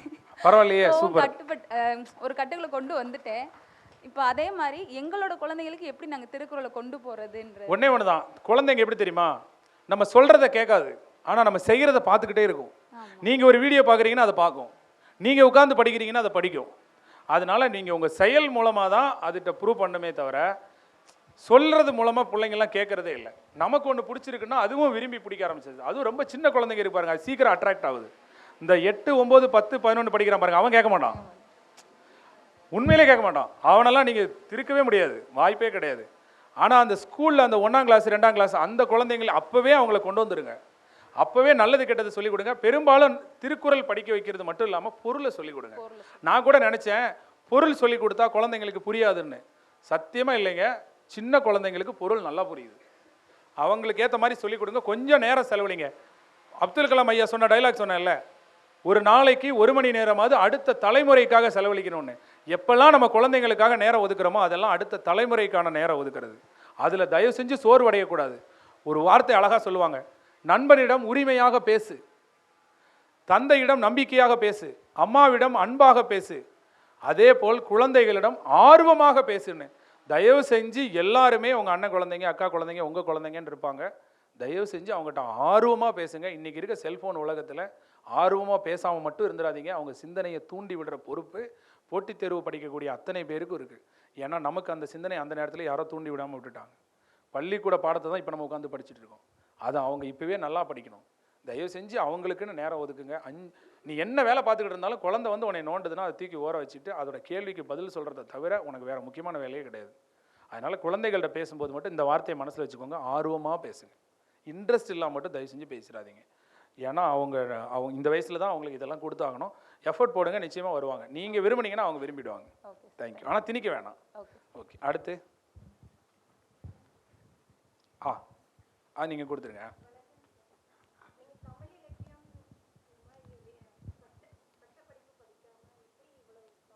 இல்லை, நான் என்ன சொல்கிறேன்னா, நான் ஷோ தான் பண்ணுறேங்க, ஓப்பனாக சொல்கிறேன். நான் தமிழில் நிறையெல்லாம் படிக்கல, பெரிய புலமையெல்லாம் இல்லை. நீங்கள் டிஎன்பிஎஸ்சிக்கு 100 மார்க் படிச்சிருக்கீங்கல்ல, அதை நீங்கள் பயன்படுத்தலை, நான் பயன்படுத்தினேன், அவ்வளோதான். அதனால எனக்கு வித்தியாசம் தெரியுது. ஆமாம், நான் சொல்கிறேன், அதனால வித்தியாசம் தெரியுது. ஒரு தம்பி என்ன பண்ணான்னா, டிஎன்பிஎஸ்சி குரூப் 1 இந்த ஜெயிலர் இன்டர்வியூக்கு போனான். அவன் வந்து எம்இ படிச்சிருக்கான், இங்கிலீஷ் மீடியம், சரியா? அந்த பையன் இன்டர்வியூக்குள்ளே உள்ளே போகும்போது, அவர் பேர் பரசுராமன். அவர் இன்டர்வியூ 6 போஸ்டிங் இருக்குது, 6 போஸ்டிங் கரெக்டு. இன்டர்வியூக்கு உள்ளே போகும்போது அவன் என்ன பண்ணான்னா, இப்படி பட்டையை போட்டிருக்கான், ஓகேயா? சாமி நல்லா கும்பிடுறவன். உள்ளே போகும்போது வணக்கம் ஐயா அப்படின்னு சொன்னான், நல்ல தமிழில், நல்ல சத்தமாக. உடனே அந்த இன்டர்வியூ எடுக்கிறவங்க வந்து அவங்கள பார்த்து, தமிழ் மேலே உங்களுக்கு ஆர்வமா அப்படின்னு கேட்குறாங்க. ஆமாம் ஐயா, தமிழில் எனக்கு ஆர்வம் இருக்கிறது அப்படின்னு சொன்ன உடனே, அப்படியா, தமிழ் மொழி பற்றி சொல்லுங்களேன் அப்படின்னு இன்டர்வியூவில் இருக்கவங்க கேட்குறாங்க. அவன் படிச்சிருக்கிறது எம்இ. உடனே அவன் வந்து, கல் தோன்றி மண் தோன்றா காலத்தே வாளோடு முன் தோன்றி மூத்த குடி தமிழ் குடி ஐயா, தமிழ் மொழி பற்றி இதில் வந்திருக்கு, அதில் வந்திருக்கு, புறநானூரில் எப்படி சொல்லியிருக்காங்க, திருவாசகத்தில் எப்படி சொல்லியிருக்காங்கன்னு சொன்ன உடனே இன்டர்வியூ எடுக்கிறவங்க அப்படியே ஆடி போயிட்டாங்க. அவங்களுக்கு தெரியாது இது 6ஆம் கிளாஸ் ஒரே நடையில் இருக்குது, 7ஆம் கிளாஸ் செய்யுள்ள இருக்குன்னு. அதை நீ யூஸ் பண்ணணும். யூஸ் பண்ண போய் எங்கள் ஆள் ஃபுல் மார்க் எடுத்து, இப்போ அவர் பேர் பரசுராமன். அவர் லாஸ்ட்டாக வந்து ஜெயிலில் வந்து இது பாளையங்கோட்டை ஜெயிலில் ஒர்க் பண்ணார். இப்போ எங்கேயா சூப்பரண்டாக இருப்பார். பரசுராமன் அவர் பேர். அவர்கிட்ட கேட்ட கேள்வியை தமிழ் மொழியோட சிறப்பை சொல்லுங்கன்னு. அவர் சிறப்புன்னு சொன்னது எல்லாமே ஸ்கூல் புக்கில் இருக்கிறத கோர்வையாக்கி சொன்னார், அவ்வளோதான். அப்போ நம்ம படித்ததை ஆத்மார்த்தமாக படிக்கிறோம் பாருங்கள், அதுதான் நம்மளை வெளிப்படுத்துதே தவிர இதுக்குன்னு தனி புழமைன்னு தெரியல. நான் படிக்கவும் இல்லை, ஆனால் எனக்கு படிக்கணும்னு ஆசை, தமிழ் படிக்கணும்னு ஆசை. ஆனால் எம்காம் தான் என்னோட மேஜர், எம்காம் எல்எல்பி தான் இப்போதைக்கு. வேறு பின்னாடி சார் வணக்கம் சார். அந்த சொல்கிறேன், சொல்லுங்கள் சார். என்னால் காலம் தாழ்த்துறது அப்படி அந்த விஷயத்தை மட்டும் என்னால் ஒழிக்கவே முடியல. எனக்கு புரியுது, நாளேனா ஒன்று போல் காட்டி உயிரிடும் வாழாத உணர்வார் பெரியது புரியுது. மடிமடி கொண்டலகம் பேதை பிறந்த குடிமடியும் தண்ணின்னு முந்தினப்படுது. மடிமை குடிமைக்கள் தாங்கி தன் ஒன்னாருக்கு அடிமையை புகுத்தி விடுறது எனக்கு புரியுது. ஆனால் என்னால் இந்த காலம் தாழ்த்துறதுலேருந்து சோம்பலிருந்து விடுபட முடியல. அதுக்கான வழி. ஆமாம், சில நேரங்களில் நாமளால் கட்டுப்படுத்த முடியலன்னா அதை இன்னொருத்தட்ட ஒப்படைச்சிருங்க. காலையில் உன்னால் எந்திரிக்க முடியலையா, அதை அம்மாட்ட ஒப்படைச்சிருங்க, அப்பாட்ட ஒப்படைச்சிருங்க, இல்லை நண்பர்கள்ட்ட ஒப்படைங்க, இல்லை கோச்சர்கிட்ட ஒப்படைங்க. நம்மளாம் எந்திரிச்சு ஓடுனா 2 ரவுண்டு தான் ஓடுவோம், பாதி நாள் ஓட மாட்டோம். காலையில் எந்திரிச்சு நண்பர்கள் கூட சேர்ந்து ஓடுனா நிச்சயமாக வந்து எல்லா நாளும் ஓடிடுவோம், 4 ரவுண்டு ஓடுவோம். ஆனால் கோச்சர்கிட்ட போயிட்டோம்னா 6 ரவுண்டு ஓடுவோம். ஓடுறது நம்ம தான், ஆனால் அந்த ஆள்கிட்ட நம்ம ஏமாற்ற முடியாதுன்ற பிரச்சனை இருக்கும். அது போல தான் சில கமிட்மெண்ட் நீங்களே, அந்த நேரம் மேலாண்மைக்காக சில கமிட்மெண்ட் நீங்களே கொடுத்துக்கோங்க. டெய்லி காலைல 5 மணிக்கு ஏதாவது ஒரு கமிட்மெண்ட்டு, காலைல 5 மணிக்கு கிளாஸ் அட்டன் பண்ணுறது. இப்போ காலைல 5 to 7 வேஸ்ட் ஆகுதுன்னு தெரிஞ்சுன்னா, ஏர்லி மார்னிங்கில் யாராவது ஒருத்தர் மேக்ஸுக்கு சொல்லி தராங்க, இல்லை யாராவது ஒருத்தர் ஏதாவது ஒரு கிளாஸ், இல்லை ஒரு யோகா கிளாஸ், இந்த மாதிரி உங்களை கமிட்டடாக பிஸியாக வச்சுக்கோங்க. ஆக்சுவலாக வெற்றிங்கிறது மனக்கட்டுப்பாடுக்கு கிடைக்கிற பரிசு. ரொம்ப சிம்பிள், இதில் வேறு மாயத்தந்திரம்லாம் இல்லை. உன்னுடைய மனக்கட்டுப்பாடுக்கும் மன வலிமைக்கும் கிடைக்கிற பரிசு. மனக்கட்டுப்பாடு இருந்தால் நம்மளை நாமட்டிருந்து காப்பாற்றிக்கலாம், சரியா? மன வலிமை எதுக்காகனா, வெளியிலேருந்து யாராவது நம்மளை டிஸ்டர்ப் பண்ணுவாங்கல்ல, அதை தாண்டி வரணும். வீட்டுக்காரோ இல்லை வேறு அப்பா அம்மாவோ ஏதோ ஒரு கஷ்டம் கொடுப்பாங்க, அதை தாண்டி வர்றதுக்கு மன வலிமையும், இந்த 2 இருந்தால் ஜெயிச்சிடலாம். ஆக்சுவலாக நீ எதை உணரணும்னு நான் சொல்ல வரேன்னா, இப்போ நீ சொன்ன இல்லை என்னால் காலம் தாழ்த்தாமல் இருக்க முடியலன்னு, ஆக்சுவலாக வெற்றிங்கிறது அதில் தான் அடங்கியிருக்கு. அதை மட்டும் செஞ்சுட்டு நமக்கு போட்டியே அதில் தான் போட்டியே. எல்லாராலையும் படிக்க முடியும், ஆனால் எல்லா நேரம் படிக்க முடியாது. புரியல உங்களுக்கு? இப்போ விஷயமே அதுதான். அவங்க உட்காந்து கண்டினியூவாக புத்தகத்தை எடுத்துடவே முடியாது, எடுத்துட்டான். ஆனால் ஒரு விஷயம் மட்டும் நான் உறுதியாக சொல்கிறேன், பர்ஃபெக்டாக இருக்கிறவங்களுக்குள்ள இங்கே போட்டியே இல்லை. We are not the machine. அதனால் நம்மளால் பெர்ஃபெக்டாக இருக்க முடியாது. பெர்ஃபெக்டாக இருக்க ட்ரை பண்ணுறான் பாருங்க. உங்கள் பேர் என்ன தம்பி? வாசு. இப்போ நீங்கள் ட்ரை பண்ணுறீங்க பாருங்க, இதே மாதிரி ட்ரை பண்ணக்கூடிய வாசுகளுக்குள்ள தான் போட்டி. நீங்கள் கொஞ்சம் லீடிங்காக இருந்தால் போதும். உங்களால் காலையில் 7 நாள் 4 மணிக்கு எந்திரிக்க முடியாமல் போகலாம். நீங்கள் 3 நாள் 4 நாள் எந்திரிச்சிங்கனாலே போதும், போட்டி அவ்வளோக்குள்ளே தான் இருக்குது. 7 நாள் ஒருத்தன் காலையில் எந்திரிச்சிட்டான்னு வச்சுக்கோங்க, நீ 8ஆவது நாள் கால் பண்ணி பேச அவன் உயிரோடு இருக்க மாட்டான், நிச்சயமாக இருக்க மாட்டான். அவ்வளோ பெர்ஃபெக்டாக எங்கள் மனுஷங்க இல்லை. அதனால நீங்கள் வந்து உங்கள் மனசாட்சி உறுத்திக்கிட்டே இருக்கு பாருங்க, அந்த உறுத்தலோடையே நீங்கள் முன்னேறுங்க. நான் 7 நாள் எந்திரிக்க முடியாட்டாலும் 4 நாள் செய்வீங்க. எல்லா நாளும் காலம் தாழ்த்தாட்டாலும் அந்த காலம் தாழ்த்துறோம், அந்த குற்ற உணர்ச்சி இருக்கு பாருங்க, அந்த எண்ணமே உன்னை வழி நடத்திடும். பட் இதுக்கு தீர்வு என்னன்னு நான் சொல்லுவேன் அப்படின்னா, கொஞ்சம் கமிட் ஆகிக்கணும். நம்ம செய்ய மாட்டோம்னு சொன்னால் நம்மளா கமிட் ஆகிக்கணும். கமிட் ஆகிட்டோன்னு வச்சுக்கோங்களேன், நம்ம சோம்பல் இருக்க முடியாது. டக்குன்னு வேணுக்குன்னே சொல்லிடணும். நான் 5 மணிக்கு நான் சின்ன இலக்கை வச்சு படிக்கிறது, சின்ன பாராட்டு வாங்கி படிக்கிறது, ஒரு டெஸ்ட்டில் நம்மளை இணைச்சிக்கிறது. டெஸ்ட் பேட்ச்லாம் இருந்தோன்னா போர்ஷன் வந்துகிட்டே இருக்கும், வெயிட் பண்ண மாட்டோம். கீழே விழுறது தப்பே இல்லை, எல்லாரும் விழுவாங்க. எவ்வளோ சீக்கிரம் எந்திரிக்கிறோம், அதுக்கு தேவையான முயற்சிகள் எடுக்கிறோம் பாருங்கள், அங்கே தான் நம்மளுடைய அடையாளம் இருக்குது. சரியா? தேங்க்யூ. நல்ல திருக்குறளாக நிறைய உதாரணம் சொல்கிறீங்க, பெரிய ஆளாக வருவீங்க வாசு, வாழ்த்துக்கள். நன்றி. தேங்க்யூ. இந்த முடிச்சிருவோம், எதுவும் நினச்சிக்காதீங்க. வணக்கம் சார். வணக்கம். என் பேர் ஏஎஸ் முத்துஸ்ரீராம் சார். மேக்ஸ் எப்படி சார் போடணும் குரூப் 4ல்? ரொம்ப சிம்பிளுங்க. ஒவ்வொரு சப்ஜெக்டையும் ஒரு ஒரு விதமாக படிக்கணும். கணிதம் செய்து பாரு தான், அவ்வளோதான். நீங்கள் மேக்ஸை ப்ராக்டிஸ் பண்ணாமல் அது வராது. ஸ்கூல் படிக்கும்போது நல்லா தெரிஞ்சுக்கோங்க, ஸ்கூல் படிக்கும்போதே ஒரு பாடத்தை எப்படி படிக்கணும் நமக்கு சொல்லி கொடுத்துருக்காங்க. நம்ம அதை போட்டித் தேர்வுக்கு படிக்கல மறந்துட்டோம். நீங்கள் நல்லா பாரு, ஸ்கூல் படிக்கும்போது நம்மளுக்கு அறிவியலை ஆய்வுக்கூடத்தில் போய் சொல்லி தருவாங்க. இங்கே போட்டித் தேர்வுக்கு படிக்கிறவங்க எவ்வளோ பேர் ஆய்வுக்கூடம் போயிருக்கீங்க? இல்லை செல்லில் அந்த ஆய்வுக்கூடத்தை பார்த்துருக்கீங்க? ஆய்வுக்குட்படுத்தி நம்ம அறிவியல் படிக்கல, மனப்பாடம் பண்ணி படிக்கிறோம். அடுத்து ஸ்கூல் படிக்கும்போது மேப் வச்சு ஜாகிரஃபி படிப்போம். ஆனால் இங்கே நிறைய பேருக்கு மேப்பே தெரியாது, ஆனால் ஜாகிரஃபி படிக்கிறாங்க. ஸ்கூல் படிக்கும்போது வரலாறை கால வரிசைப்படுத்தி காலக்கோடு போட்டு எழுதுவோம். இங்கே எத்தனை பேர் இயர்ஸ் எல்லாம் இந்த மாதிரி கால வரிசையில் எழுதி படிக்கிறீங்க? ஸ்கூல் படிக்கும்போது மேக்ஸ் வாத்தியார் போர்டில் வந்து செய்யுன்னு சொல்லுவார், அதுக்கு பயந்துருப்போம். இங்கே எங்கேயாவது போட்டித் தேர்வு பயிற்சி மையத்தில் முன்னாடி வந்து போர்டில் செய்யுன்னு சொன்னால் நீ அவங்கள்ட்ட சண்டைக்கு போக மாட்டேன். எங்களை சார் ஏன் சார் அவமானப்படுத்துறீங்க, நாங்கள் ஸ்கூல் பையங்களா அப்படிமா? நீ படிக்கிறது என்ன கலெக்டருக்கா படிக்கிற? அந்த 6ஆம் கிளாஸ் தானே படிக்கிற. ஆனால் ரோசம் மட்டும் வரும். ஆமாம், யாரையாவது போர்டில் வந்து செய்ய சொல்லிட்டா சண்டைக்கு வருவாங்க. நீ ஸ்கூல் பையனுடைய டிசிப்ளின் இருந்தாலே வேலைக்கு போயிடலாம். மேக்ஸை பொறுத்தளவையில் நான் மேக்ஸில் எப்படி இம்ப்ரூவ் பண்ணுறதுன்னு ஒரு பேப்பர் எடுத்து எழுதுனேன்னா ஓன்டையே ஆன்சர் இருக்கும், நிச்சயமாக இருக்கும். ஒன்று, கணிதத்துக்கு ஒரு 2-3 புத்தகங்கள் வாங்கி வச்சுக்கலாம், கணிதத்துக்கு ஒரு நண்பரை வச்சுக்கலாம், கணிதத்துக்கு ஒரு ஆசான் வச்சுக்கலாம். கணிதத்துக்கு முதல்ல பேசிக் தெரியாமல் இருக்கும், வாய்ப்பாடை ஸ்ட்ராங் பண்ணலாம், ஃபார்முலாவை ஸ்ட்ராங் பண்ணலாம். அடிக்கடி அதை போட்டு அந்த ஃபார்முலாவையும் வாய்ப்பாடையும் ஒருத்தர் ஸ்ட்ராங்காக இருந்தான்னா மேக்ஸ் வராமல் இருக்காது. எல்லா மேக்ஸுமே கூட்டல் கழித்தல் பெருக்கல் வகுத்தலை தவிர வேறு ஒன்றுமே இல்லை. எல்லா மேக்ஸுமே ஒரு சிம்பிளிஃபிகேஷன் தான். கணிதத்தை புரிஞ்சுக்கிட்டு அதில் உள்ள ஃபிகர்ஸ் எடுத்து வெளியில் எழுதிட்டாலே அதை சிம்பிளிஃபை பண்ண விட வந்துடும். அந்த புரிஞ்சுக்கிறதுக்கு தான் டைம் ஆகுது. ப்ராக்டிஸை தவிர சொல்லுவாங்களா, ஒவ்வொன்றையும் ஒவ்வொரு மெத்தடில் பண்ண கணிதத்தை செய்து பாரு தான், அதை படிக்க முடியாது. ஒருத்தர் கணிதத்தில் மார்க் வராதுக்கு காரணம் என்னையை கேட்டால் நான் 2 தான் சொல்லுவேன். ஒன்று வந்து இன்ட்ரெஸ்ட் இல்லை, 2வது நேரம் ஒதுக்கலை. இது 2 தான். நேரம் ஒதுக்குன ஒருத்தன் இன்ட்ரெஸ்டே இல்லைன்னா கூட மேக்ஸ் போடுவான். டெய்லி இன்னையிலேருந்து 2 மணி நேரம் 50 நாளைக்கு ஒருத்தன் 100 மணி நேரம் செலவழிச்சா கணிதத்தில் முன்னேற்றம் இருக்குமா இருக்காதா? இருக்கும். இவன் என்ன பண்ணுவான்னா நாளைக்கு செலவழிப்பான், நாளை கழிச்சு என்கிட்ட புக்கு இல்லை, எனக்கு சொல்லித்தர ஆள் இல்லை, எங்கேயோ ஒரு இடத்துல ஸ்டக் ஆகி நிப்பாட்டிக்கிடுவான். அதுதான் விஷயமே. நேரத்தை நீ ஒதுக்கிட்டா எல்லாருமே கணிதத்தில் மாஸ்டர் தான்.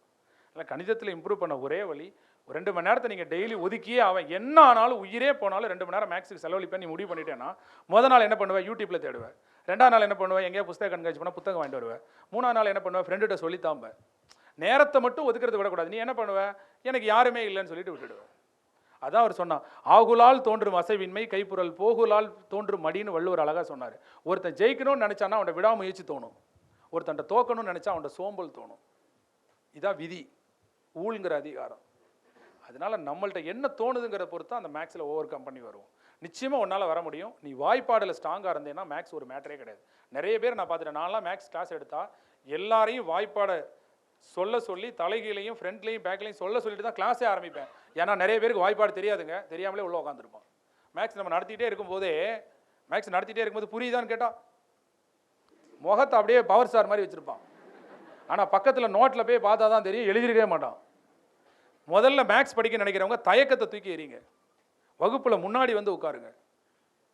நிச்சயமா தயக்கத்தை முதல்ல தூக்கி எறியணும். மேக்ஸ் படிக்கிறதுக்கு ரொம்ப தேவையான முதல் விஷயம் அதுதான். அடுத்து நிறைய அதே மாதிரி மாடல் என்னென்னு ஒரு இவ்வளோ மாடல் தான் இருக்குன்றதை தெரிஞ்சுக்க முயற்சி பண்ணுங்கள். ஏன்னா இப்போ லாஸ்ட்டாக எக்ஸாமில் மாடல் அடிப்படையில் தான் கேட்டிருந்தாங்க குரூப் 4லலாம். ஒரு தடவை ஸ்கூல் புக் பேஸ்டு கேட்குறாங்க, ஒரு தடவை சிலபஸ் பேஸ்டு கேட்குறாங்க, ஒரு தடவை மாடல் அடிப்படையில் கேட்குறாங்க, ஒரு தடவை டைம் மேனேஜ்மெண்ட் வர மாதிரி கேட்குறாங்க. இப்போ இந்த குரூப் 1ல டைம் மேனேஜ்மெண்ட் அதை ஃபோக்கஸ் பண்ணி தான் கேட்குறாங்க. அப்போ கொஸ்டின் எடுக்கிறவங்க ஏதோ யோசிச்சுக்கிட்டே தான் இருக்காங்க. ஒரு தடவை யூபிஎஸ்சி எக்ஸாமில் கொஸ்டின் கேட்டாங்கன்னு கேள்விப்பட்டேன். என்ன கேள்விப்பட்டேன்னா, இந்தியாவில் எத்தனை கோச்சிங் சென்டர் இருக்கோ அத்தனை கோச்சிங் சென்டர்லேயும் டெஸ்ட் பேட்ச் வச்சுருப்பாங்கல்ல, அந்த கொஸ்டின்லாம் இல்லாத கொஸ்டினாக பார்த்து யூபிஎஸ்சியில் கேட்டிருக்காங்க. அப்போ பாரு, அதை கூட அவங்க வாங்கி வச்சு அனலைஸ் பண்ணுறாங்க. எதுக்காகனா அந்த கோச்சிங் சென்டருக்காரன் தான் போட்டுக்கிறாங்களா எல்லாரும் எங்களிடமே படித்தார் அப்படின்னு. அதை உடைக்கணும்னு சொல்லிட்டு யூபிஎஸ்சிக்குன்னு ஒரு ஸ்டாண்டர்ட் இருக்குன்னு தெரியணுமா வேண்டாமா? 10 ரேங்க் ஒரே கோச்சிங் சென்டர்லேருந்து வரான்னா அப்போ யூபிஎஸ்சிக்கு என்ன மரியாதை? அப்போ அப்படியா, அந்த சென்டரில் இருக்கிற மெட்டீரியல்லாம் வாங்குங்க, கொஸ்டின் பேங்க்லாம் வாங்குங்க, அதுலேருந்து எந்த கொஸ்டின் எடுக்காதீங்க, அதுலேருந்து மாறுபட்டு எடுங்க. அன்பிரிடிக்டபிள் பப்ளிக் சர்வீஸ் கமிஷன்னா சும்மா கிடையாது. அப்போ கொஸ்டின் எடுக்கிறவங்களெல்லாம் இப்போல்லாம் வந்து உண்மையிலே தரமாக எடுக்கிறாங்க, புரிஞ்சு படித்தே ஆகணும். நான்லாம் வந்து ஃபஸ்ட்டாக போட்டித் தேர்வுக்கு என்ட்ராகும்போது தமிழ்லாம் எப்படி கொஸ்டின் கேட்பாங்க தெரியுமா? 5 இலக்கண குறிப்பு, 5 வேர் சொல், 5 செய்வினை, 5 செய்யப்பாட்டு வினை, இப்படி கேட்பாங்க. இப்போ கொஸ்டின் எங்கே கேட்குறானே தெரிய மாட்டாங்க. அன்றைக்கி ஃபஸ்ட்டாக கொஸ்டின் பேட்டர்ன் மாறின புதுசுலலாம் ஒரு கொஸ்டின் இது புக்கில் தான் இருக்குன்னு தெரிஞ்சுட்டு எங்கே இருக்குன்னு தேடி பார்க்குறேன், காணும். எங்கேயுமே இல்லையேன்னு புக்கை தூக்கி எறிகிற, அட்டையில் இருக்குது. அப்போ அட்டை போட்டவன் நிலைமை, அட்டையே இல்லாதவன் நிலைமை. இந்த ஜெராக்ஸ் போட்டவன் நிலைமை இப்போ எங்கே கேட்குறானே தெரில. உண்மைக்குவன் அப்படி தான் கேட்குறான். அட்டையில் 6ஆம் கிளாஸ் அட்டையில் இருந்து கேட்குறான். ஈயனை இழித்தல் இழிந்தன்று ஈயே நன்றல் இதனினும் இழிந்தன்றுன்னு 6ஆம் கிளாஸ் அட்டையில் இருந்த புறநானூறு பாட்டிலேருந்து கொஸ்டின் கேட்டிருக்கான். இதுக்கு முன்னாடி இந்த சமைச்சர் புக்கில் இந்த பாட்டு இருக்கும், புறநானூறு பாட்டு, ஈயனை இழித்தல் இழிந்தன்றுன்னு. இப்போ இன்னைக்கு உள்ள இதுக்கு ஏற்ற மாதிரி ட்ரெண்டுக்கு மாற்றிக்கிடும். நீங்கள் முயற்சி எடுங்க தலைவரை, நேரம் மட்டும் ஒதுக்குங்க. நீங்கள் ஒரே ஒரு கேரண்டி மட்டும் எனக்கு கொடுங்க, இன்னிலேருந்து 2 மணி நேரம். Okay sir. நான் டெய்லி மேக்ஸ் போடுறேன். ஒரு 100 நாள் கழிச்சு என்னை மீட் பண்ணுங்க. ஒரு சப்போஸ் ஓகே சார். நீங்கள் கேட்பீங்க, நீ என்னை மீட் பண்ணவே வரமாட்டேன், எப்படி வருவேன்? அது உண்மைதான் நீ சார். தான் 2ஆவது நாளே விட்டுருப்பிய. அதான் விஷயமே. எந்த ஒரு அதே அடி மேலே அடி அடித்தா அம்மியும் நகருன்றான். என்ன ஜுஜூபி, முயற்சிக்கு இல்லாத இந்த உலகத்தில் என்ன கிடைக்க போகுது? முயற்சி தான், விடா முயற்சி தான். அது விடவே கூடாது. அது என்ன உயிரே போனாலும் சரி, எடுத்த காரியத்தை விட்டுறக்கூடாதுன்னு அந்த வைராக்கியம் தான், நெஞ்சத்து கோடாமை தான் ஒரு சான்றோனுக்கு அழகு. வேற என்ன? விட மாட்டேன்னு பிடிச்சிக்கிட்டேன்னா போதும். என்னுடைய முயற்சி என்னை பலமுறை கைவிடலாம், ஆனால் நான் ஒருபோதும் முயற்சியை கைவிட மாட்டேங்கிற வைராக்கியம் தான் போட்டித் தேர்வில் ஜெயிக்க வைக்கும். தேங்க்ஸ்மா. நன்றி சார். இந்த வந்துட்டு தாங்க நான் வந்துட்டேன். ஐயா வணக்கம் ஐயா. ஆ ஐயா இப்போ ஒரு போட்டித் தேர்வுக்கு நம்ம தயார் பண்ணிக்கிட்டு இருக்கோம்னா சில பல செட்பேக்ஸ் நமக்கு வருதுங்க ஐயா. அதுலேருந்து நம்ம வெளியே வந்ததுக்கப்புறமும் நம்ம ஏதோ விஷயம் நம்ம உழைக்கிறோம், அதை அடைஞ்சதுக்கப்புறம் நம்ம வெற்றி அடைகிறோம் ஐயா. இந்த வெற்றியை எப்படி தக்க வச்சுக்கிறது? How to sustain our victory which we right. நல்ல கவனிங்க. விராட் கோலி இருக்கார்ல, அவர் விராட் கோலி வந்து இந்த வேர்ல்டு கப் வாங்கினோன்னு ஒரு பேட்டி கொடுத்தாரு. என்ன பேட்டி கொடுத்தாருன்னா, விராட் கோலினா எல்லாருக்கும் தெரியும், அவர் ரொம்ப ஆக்ரோஷமான ஆள், பயங்கர ஆக்ரோஷம். அவரை போல் ஒரு ஸ்பிரிட்டான பிளேயரை பார்க்க முடியாது, அவ்வளோ ஆக்ரோஷமாக இருப்பார். அவர் வந்து ஒரு பேட்டி கொடுக்குறாரு. என்ன பேட்டி கொடுக்குறாரு அப்படின்னு சொன்னால், அவர் என்ன பேட்டி கொடுக்குறாருன்னா, நீங்கள் கூட பெங்களூர் சென்னை மேட்ச்சில் கூட பயங்கரமாக தோனி டீமை வந்து தோக்கடிச்சிட்டோன்னு அப்படி குதிச்சார். நம்ம பார்த்து ஆச்சரியப்பட்டோம். ஆக்ரோஷத்துக்கே பேர் போனவர். ஆனால் அவரே வேர்ல்டு கப்பில் மொதல் 8 மேட்ச் ஆடலை, 75 ரன் தான். ஃபைனலில் அவர் ஜெயிச்சதுக்கப்புறம் ஒரு பேட்டி கொடுக்குறாரு. நீங்கள் வேணால் பாருங்கள், ஃபைனலில் அவர் பெருசாக என்ஜாய்மெண்ட்டே பண்ணலை. ஏன்னா அவர் ஒரு பேட்டி கொடுக்குறாரு, நான் என்னுடைய ஆணவம், என்னுடைய கர்வம், என்னுடைய போட்டி பொறாமை, நான் ஒரு ஆளே இல்லை அப்படிங்கிற மாதிரி என்னை நான் நினச்சிக்கிட்டு எல்லாத்தையும் தூக்கி போட்டதுக்கு பிறகுதான் அந்த உலகக்கோப்பை என்னிடம் வந்ததுன்னாரு. அப்போ வெற்றி இங்கே யாருக்கு கிடைக்குன்னா, அந்த பக்குவப்பட்டவனுக்கு தான் கிடைக்குது. எல்லாம் அடி வாங்கி மிதி வாங்கி வெக்கம் வேதனை சூடு சொரணை எல்லாத்தையும் இழந்ததுக்கு அப்புறம் தான் வெற்றியே கிடைக்குது. அப்போ ஒரு பக்குவ நிலைமை வருது பாருங்க. நம்ம வந்து வாழ்ந்த வாழ்க்கையும் வந்த வழியும் மறக்கலைனாலே இதுக்கப்புறம் பார்க்கக்கூடிய வேலையை சக்ஸஸ்ஃபுல்லாக பார்க்கலாம். இப்போ நம்ம எதிர்காலத்தில் இவ்வளோ பேருக்கு நல்லது பண்ண போகிறோங்கிற எண்ணத்தில் ஓடணும். கிடைச்சதுக்கு அப்புறம் தான் சொல்லுவாங்களே, குதிரை அதாவது பணியுமாம் என்றும் பெருமை, சிறுமை அணியுமாம் தன்னை வியந்துமாங்க. வளர்ந்துட்டோம்னா அதை தக்க வச்சுக்கணும்னா பணிவு தான் வேணும். பெருக்கத்து வேண்டும் பணிதல், சிறிய சுருக்கத்து வேண்டும் உயர்வு. இதுதான் உங்களுக்கான குரல். அதாவது நம்ம வந்து படிக்க வேண்டியது நிறையா இருக்குது, நம்மளால் சாதிக்க முடியுமான்ற நேரத்தில் நம்ம உயர்வாக திங்க் பண்ணணும், நம்மளால் முடியும்னு. சாதிச்சதுக்கு பிறகு இந்த உலகத்தில் எவ்வளோ பேர் சாதிச்சிருக்காங்க. லட்சக்கணக்கான அரசு ஊழியரில் நாமளும் ஒரு சாதாரண ஆள். ஏதோ சேவை செய்ய நமக்கு கிடைச்ச ஒரு வாய்ப்புன்னு நம்ம நினச்சிட்டோம்னா அதை தக்க வச்சுக்கலாம். ஸோ அப்போ கிடைச்சதுக்கப்புறம் சஸ்டெயின் பண்ணுறதுக்கும் கிடைக்கிறதுக்கு முன்னாடி சஸ்டெயின் பண்ணுறதுக்கும் இந்த ஒரு குரல் போதும். பெருக்கத்து வேண்டும் பணிதல், சிறிய சுருக்கத்து வேண்டும் உயர்வு. அதாவது சுருங்கி இருக்கும்போது, படிக்க ஆரம்பிக்கும் போது, இல்லை வறுமையில் இருக்கிறவன் என்ன நினைக்கணுமா, அப்போ வந்து உயர்வாக நினைக்கணுமா அவனை. வசதி வந்துருச்சுன்னா அவன் என்ன நினைக்கணுமா, பணிவாக நினைக்கணுமா. எவ்வளோ அழகாக வள்ளுவர் சொல்லியிருக்காரு பார்த்தீங்களா. எதுக்கு திருக்குறள் உள்ள பியூட்டி பாருங்கள். கீழே இருக்கும்போது உயர்வாக நினை, யார்கிட்ட இறங்கி போகாத. நீ இப்போ வறுமையில் இருக்க, சாப்பாட்டுக்கே வழி இல்லைனாலும் உன்னை விட்டு நீ தன்மானமாக நினை. ஏன் என்னால் முடியாதா, நான் வருவேன். இப்போ தான் படிக்க ஆரம்பிச்சிருக்க ஜீரோ, பக்கத்தில் இருக்க நல்லா படிச்சுட்டாங்க, ஏன் நானும் ஒரு நாள் வருவேன், நானும் பாஸ் பண்ணுவேன் அப்படின்னு நினை. நல்லா படிச்சுட்டேன்னு வச்சுக்கோ, தன்னடக்கமாக பேசு. ஏதோ நீங்கள் சொல்லிக் கொடுத்தது, டீச்சர் சொல்லிக் கொடுத்தது, ஏதோ இறைவனுடைய ஆசீர்வாதம், எனக்கும் 4 தெரியும், அப்படி தான் தன்னடக்கமாக பேசணும். அங்கே போய் மமதையாக பேசக்கூடாது, எனக்கு எல்லாம் தெரியும் அப்படி பேசக்கூடாது. இந்த குரலையே நீங்கள் ஃபாலோ பண்ணுங்கள் தலைவர். சார் இன்னொரு கேள்வி சார். சார் இப்போ வந்து நீங்கள் சொல்லிங்க சார், இப்போ டிஎன்பிஎஸ்சி எக்ஸாம் நிறைய பேர் ப்ரிப்பேர் பண்ணியிருக்காங்க. இன்னும் நிறைய பேர் வந்து சென்ட்ரல் கவர்மெண்ட் எக்ஸாம்ஸ்க்கு வந்து பார்த்தா தமிழர்களுடைய தமிழ் ஸ்டூடெண்ட்ஸ் நிறைய பேருடைய ரிஜிஸ்ட்ரேஷன் பண்ணுறது கொஞ்சம் கம்மியாக சொன்னாங்க. இப்போ இதே மாதிரி யூபிஎஸ்சி எக்ஸாம் மட்டும் இல்லாமல் எல்லா engineering and medical exams, central government எக்ஸாம்ஸில் வந்து நிறைய தமிழ் மாணவர்கள் நல்லபடியாக இன்க்ரீஸ் பண்ணணும்னும் நல்ல தமிழர்களுடைய எண்ணிக்கை அதிகரிக்கிறதுக்கும் நீங்கள் என்னங்க சொல்கிறீங்க? கரெக்டு. இப்போ நான் வந்து எஸ்ஏ வேலையை ரிசைன் பண்ணும்போதே என்னோட எய்ம் இதாக தான் இருந்தது. எனக்கு என்ன ஆசைன்னா, நான் சிம்பிளாக சொல்கிறேன், இன்றைக்கி நான் என்ன மனசில் நினச்சேனோ அதை தமிழக அரசாங்கம் பண்ணிகிட்டு இருக்கு. எனக்கு ரொம்ப சந்தோஷமாக இருந்தது. ஏன்னா நான் ஒரு தடவை டெல்லிக்கு போனேன் ஒரு தம்பியை சேர்த்து விடுறதுக்காக. அங்கே பார்த்தா தமிழ்நாட்டிலேருந்து 15-20 பேர் யூபிஎஸ்சி படிக்க வராங்க. அப்போ மற்ற ஸ்டேட்லாம் கம்பேர் பண்ணோம்னா மற்ற எல்லா ஸ்டேட்லேயுமே யூபிஎஸ்சி படிக்கிற பசங்களுக்கு அவ்வளோ ஹெல்ப் பண்ணுறாங்க. ஆனால் தமிழ்நாடு கவர்மெண்ட்டில் பண்ணாமல் இருந்தாங்க. ஆனால் இப்போ ரொம்ப பியூட்டிஃபுல்லாக பண்ணுறாங்க. ரொம்ப ஆச்சரியமாக இருந்தது. கரெக்டாக வந்து அந்த ஆலோசனைகளை நம்ம அதிகாரிகள் எடுத்து சொல்லி இன்றைக்கி கவர்மெண்ட் பண்ணிகிட்டு இருக்காங்க. சூப்பராக இருந்தது. அன்றைக்கி நான் போயிட்டு வரும்போது நான் நினச்சிட்டு வந்தது என்ன நினச்சிட்டு வந்தேன்னா, இங்கேருந்து என்ன பண்ணுறாங்கன்னா யூபிஎஸ்சிக்கு படிக்க போகிற பசங்க பூராமே மிடில் கிளாஸ் பசங்க. அவங்க வீட்டில் கஷ்டப்பட்டு காலேஜ் படிக்க வச்சதே பெரிய விஷயம். ஆனால் அதையும் தாண்டி அவனை ஐஏஎஸ் ஆகணும்னு நாங்கள் அனுப்புகிறாங்க. ஆனால் அவன் அங்கே போய் தான் பேசிக் சிலபஸே எடுத்து பார்க்குறான். ஒரு கிளாஸை 1 வருஷம் அட்டன் பண்ணுறான். அதுக்குள்ளேயே அந்த 1 வருஷம் முடிஞ்சிருது. அதுக்குள்ளே எங்கள் வீட்டில் பூரா என் புள்ள ஐஏஎஸ்னு கொட்டடிச்சிடுறாங்க. அதாவது அவன்கிட்ட சுமையை ஏற்றி விட்டுறாங்க. எல்லார்ட்டையும் ஐஏஎஸ்ன்னு சொல்லி விட்டுறாங்க. ஆனால் அவன் அங்கே போய் இப்போ தான் என்சிஆர்டி புக்கை வாங்கி பேசிக்கே படிக்கிறான். இப்போ அவனுக்கு பொறுப்பு அதிகமாகிடுது. என்னப்பா என்னாச்சு ஐஏஎஸ் எக்ஸாம் என்ன பண்ணுறாங்க? அவனால் இந்த அதிகபட்ச எதிர்பார்ப்பில் அவனால் ப்ரெஷரில் வந்து பரீட்சையவே சரியாக எழுத முடியல. அவன் அதுக்கு அடுத்த வருஷம் ஃபீஸ் கட்டுறதுக்கு அவங்கள்ட்ட காசு கிடையாது.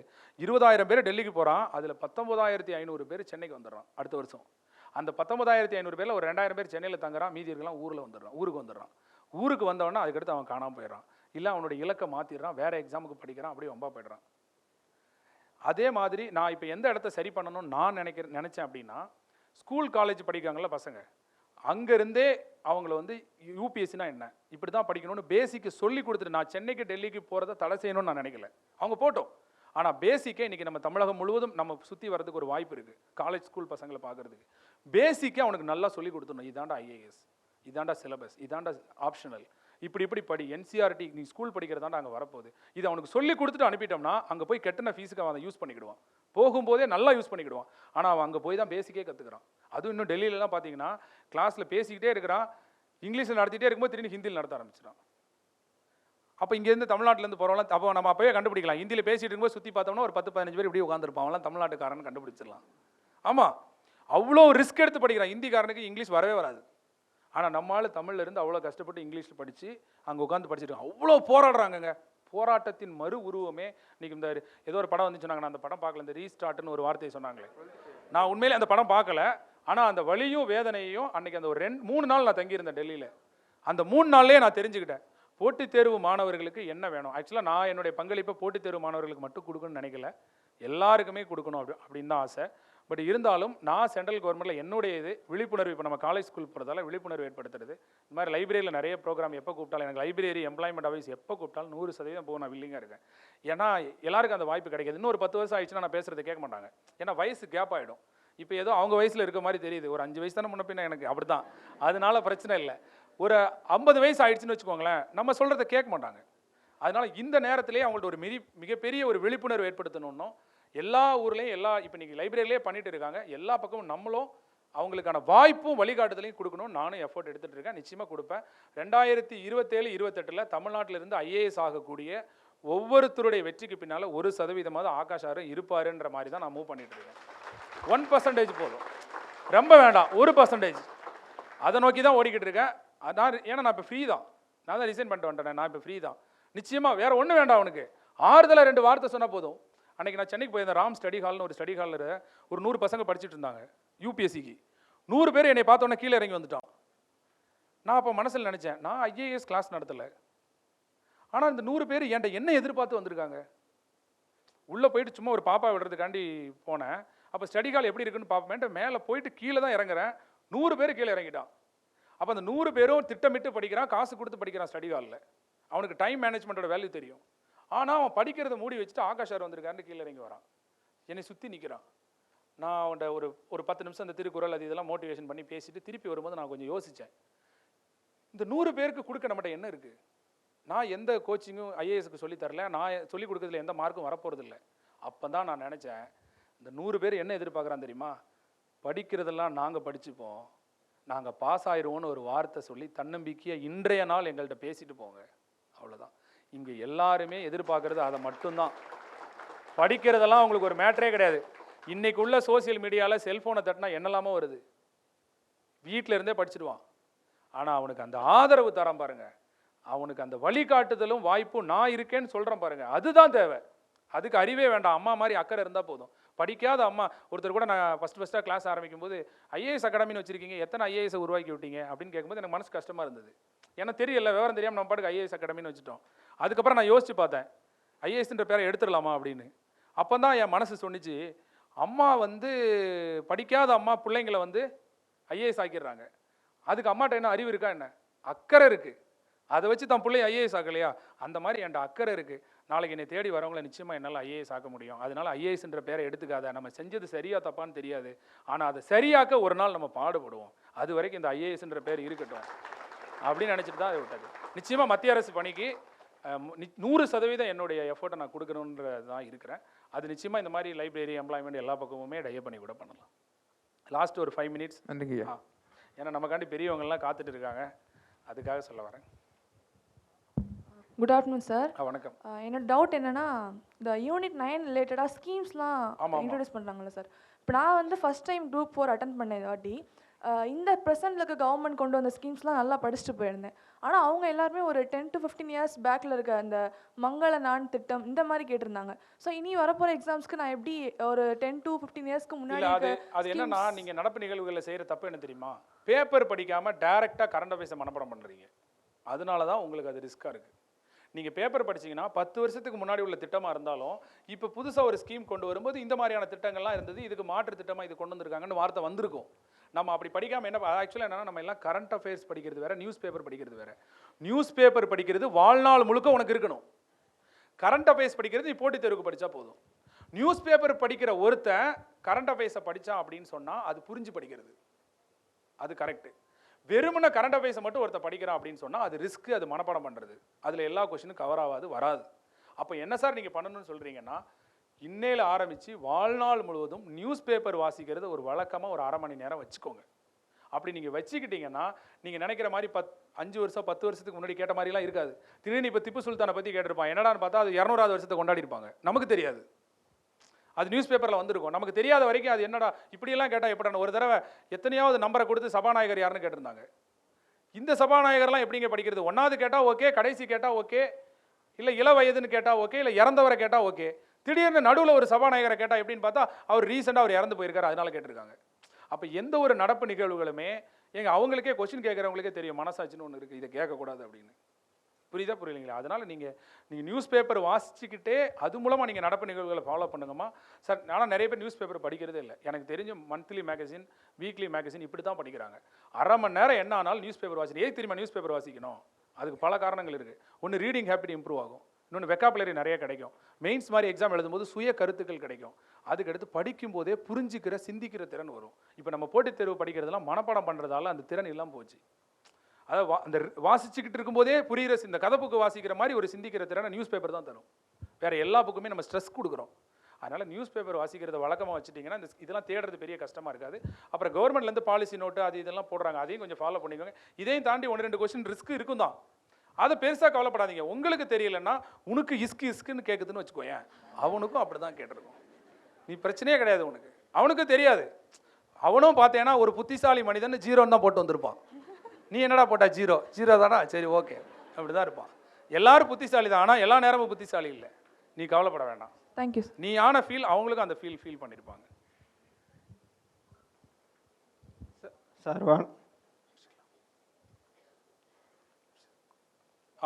வணக்கம் சார். என் பேர் தங்கபாண்டி சார். சொல்லுங்க தங்கபாண்டி. நான் வந்து சென்ற ஆண்டு விஜயதசமி திருநாளில் திருக்குறள் தேர்வு நீங்கள் கன்வெர்ட் பண்ணியிருந்தீங்க சார். அதில் நல்லா ஸ்கோர் பண்ணியிருந்தேன் சார். அதுக்கடுத்து திருக்குறள் மீது எனக்கு ஆர்வம் அதிகமாயிருச்சு சார். அதனால் நான் ஏதாச்சும் எங்களுடைய சொந்த விசேஷமாக இருந்தாலும் இல்லை எங்கள் ஃப்ரெண்டோட விசேஷமாக இருந்தாலும் ஒரு திருக்குறள் நூல் கொடுக்கணும்னு விருப்பப்படுறேன் சார். அதுக்கு நம்முடைய டேப் ஐஏஎஸ் அகாடமிலேருந்து நூல்கள் தருவீங்களா சார்? வாங்கிக்கோங்க. நான் நிறைய பேர்கிட்ட சொல்கிறது அதுதான். திருக்குறள் சம்மந்தமாக எங்கேயாவது ஏதாவது ஹெல்ப் பண்ணணும்னா எப்போ வேணாலும் எத்தனை புக்குனாலும் இந்த புக்கே உங்களுக்கு 50 புக்கு 100 புக்கு கூட தர சொல்கிறேன். நீங்கள் காம்படிஷன் யூஸ் ரொம்ப தேங்க்ஸ் சார். எந்த ஸ்கூலு எந்த காலேஜ் எங்கே கூடாலும் கொடுக்கலாம். சரி சார். இந்த ஒரே ஒரு செகண்ட்மா. டெபுட்டி கலெக்டர் தான் இலக்கா இல்லை, அப்படி கிடையாது. நம்ம குடும்ப சூழ்நிலையை பார்க்கணும். நம்ம வீட்டில் அன்லிமிட்டடாக சப்போர்ட் பண்ணுறாங்கன்னா நம்ம மேலேருந்து வரலாம். யூபிஎஸ்சி குரூப் 1 அப்படி ப்ரிப்பேர் பண்ணலாம். நம்ம வீட்டில் நம்ம வேலைக்கு போய் தான் பார்க்கணுன்னு இருந்தால் நம்ம குரூப் 4 படித்து குரூப் 2 படித்து நம்ம தேவையை பூர்த்தி பண்ணிக்கிட்டு அதுக்கப்புறம் தான் படிக்கணும். நம்ம வீட்டில் நம்ம அப்பா அம்மாவுக்கு உடனே கடமை நிறைவேற்ற வேண்டியிருக்கும். அப்போ டக்குன்னு ஒரு எக்ஸாம் கிளியர் பண்ணிக்கணும். ஆனால் எதுவாக இருந்தாலும் 2 மெத்தடுமே ஓகே தான். மேலேருந்து கீழே வர மெத்தடை நிறைய பேர் ஃபாலோ பண்ணுறாங்க. பொறுப்பில்லாத பிள்ளைகள் நிறைய அப்படி தான் ஃபாலோ பண்ணுறாங்க. கீழே எதையாவது ஒரு வேலைக்கு போயிடுறாங்க. ஆனால் கீழே இருந்து மேலே வரான் பாருங்க, அவன் ரொம்ப வலிமையானவன். அவ்வளோ சீக்கிரத்தில் வர முடியாது. லட்சத்தில் ஒருத்தன் தான் அந்த மனக்கட்டுப்பாடு வரும். ஏன்னா ஒரு வேலை கிடைச்சதுக்கப்புறம் மறுபடியும் குரூப் 2 படிக்கிறது. இப்போ விஜயகுமார் ஐபிஎஸ் சார் இருந்தாங்களா, தவறிட்டாங்களா, கோயம்புத்தூரில் ஒரு சார் இறந்து போனாங்களே, அவங்க குரூப் 4 எழுதி ஃபெயில் ஆகி குரூப் 2ல் அறநிலையத்துறையில் வேலை பார்த்து குரூப் 1ல் டிஎஸ்பி ஆகி யூபிஎஸ்சி எக்ஸாம் எழுதி லாஸ்ட் அட்டம்ப்டில், நான் அவங்ககிட்ட சார்ட்ட 3 வருஷம் ஒர்க் பண்ணேன். லாஸ்ட் அட்டம்ப்டில் ஐபிஎஸ் கேட்டகரி, அதுவும் தமிழ்நாடு கிடைச்சாதான் நான் ஐபிஎஸ் ஆவேன்னு சொல்லிட்டு எக்ஸாம் எழுதி கிளியர் பண்ணிட்டு வந்தாங்க. போட்டித் தேர்வு மாணவர்களுக்கெல்லாம் யாராவது ஒருத்தருங்களுடைய வரலாறை படிக்கணும், அதில் அவருடைய வரலாறும் முக்கியமான ஒரு வரலாறு. ஏன்னா நான் இப்போதைக்கு எங்கள் வீட்டு சூழ்நிலையை நான் பார்த்துட்டு அதுக்கப்புறம் முன்னேறுவேன்னு நினைப்பேன் பாருங்க, அதுவும் அவசியமானது தான். ரெண்டுமே தவறு கிடையாது. வைராக்கியம்னு ஒன்று இருக்கிற வரைக்கும் உன் வெற்றியை உன்னுடைய இலக்கை ஒன்றிருந்து யாரும் எடுத்துகிட்டு போக முடியாதுமா. தேங்க்யூ. லாஸ்ட். வணக்கம் சார். சார், என்னோட பேர் ரோஹிணி. நான் ஒரு பேங்கிங் ஆஸ்பிரண்ட் தான். அடிக்கடி ப்ரிப்பேர் பண்ணும்போது உங்களோட வார்த்தைகள் தான் எனக்கு ரொம்பவே ஒரு உந்துதலாக இருக்கும். அப்பப்போ பார்ப்பேன். நேற்று ஈவினிங் சார், ரொம்பவே ஒரு அற்புதமான ஒரு விஷயம். 2 ஹிந்தி பொண்ணுங்க வந்து என்கிட்ட படிக்க வந்தாங்க. திருக்குறள் பற்றி கேட்டாங்க, சொல்லி கொடுத்தேன். ஒரு 3 திருக்குறள் உங்களோட இதில் தான் டைப் பண்ணேன், தமிழில் டைப் பண்ணேன். நீங்கள் அது வந்து விளக்கம் எல்லாமே கொடுத்துருந்தீங்க. அதை நான் புரிஞ்சுக்கிட்டு அவங்களுக்கு ஏற்றாப்புல சொல்லி கொடுத்தேன். ரொம்பவே ஆத்மார்த்தமாக சொல்லி கொடுத்தேன் சார். அவங்களுக்காக சர்ச் பண்ணப்போ தான் இந்த மாதிரி ஒரு விஷயம் நடக்குது அப்படிங்கிற விஷயமே எனக்கு தெரிய வந்துச்சு. அது என்னை இந்த இடத்துல கொண்டு வந்து இன்றைக்கி நிப்பாட்டியிருக்கு சார். இன்றைக்கி நான் நிறைய விஷயம் கற்றுக்கிட்டேன். எப்படியும் டிஎன்பிசிக்கு தான் சொல்லுவீங்கன்னு தெரியும். அதை தாண்டி வாழ்வியலுக்கு மோட்டிவேஷ்னலாகவும் நிறைய வார்த்தைகள் உங்ககிட்ட இருந்து இன்றைக்கி எனக்கு கிடைக்குங்கிற ஒரு நம்பிக்கையில் தான் இன்றைக்கி வந்தேன். வர முடியுமான்னு கூட தெரியல, ஆனால் இன்றைக்கி இந்த இடத்த ரீச் பண்ணிட்டேன். நிறைய விஷயங்கள் உள்ளே ஏறி இருக்கு சார். உண்மையிலே மனமார்ந்த நன்றிகள் சார். ரொம்ப நன்றிம்மா. தேங்க்யூ. சாப்பிட பிடிச்சிக்கலாமா? இந்த மைக் கொடுத்து. நான் வந்து நிறைய எதுவும் சிரமப்படுத்திட்டேனான்னு தெரியல.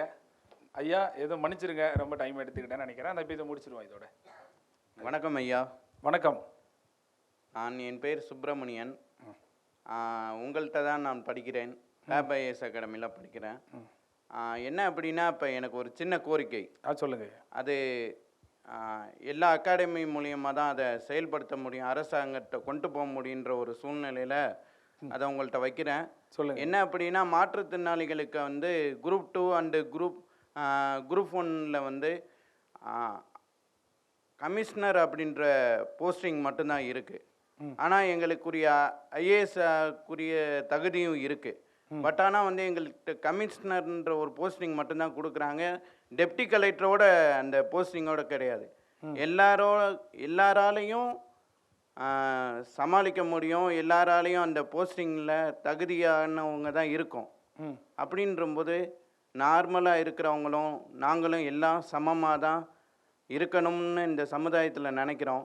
அதே மாதிரி நீங்கள் வந்து அரசாங்கத்துக்கிட்ட எங்களுக்கு கலெக்டர் ஆகக்கூடிய தகுதி இருக்குன்றதை நீங்கள் கொண்டு போய் சேர்க்கணுன்ற ஒரு கோரிக்கையை நான் வைக்கிறேன். நன்றி, வணக்கம். நன்றி. சுப்பிரமணியன், அதாவது உங்களுக்கு கலெக்டர் ஆகிறதுக்கு மட்டும் தகுதி இல்லை சுப்பிரமணியன், குடியரசுத் தலைவர் ஆகிறதுக்கு கூட உங்களுக்கு தகுதி இருக்குது.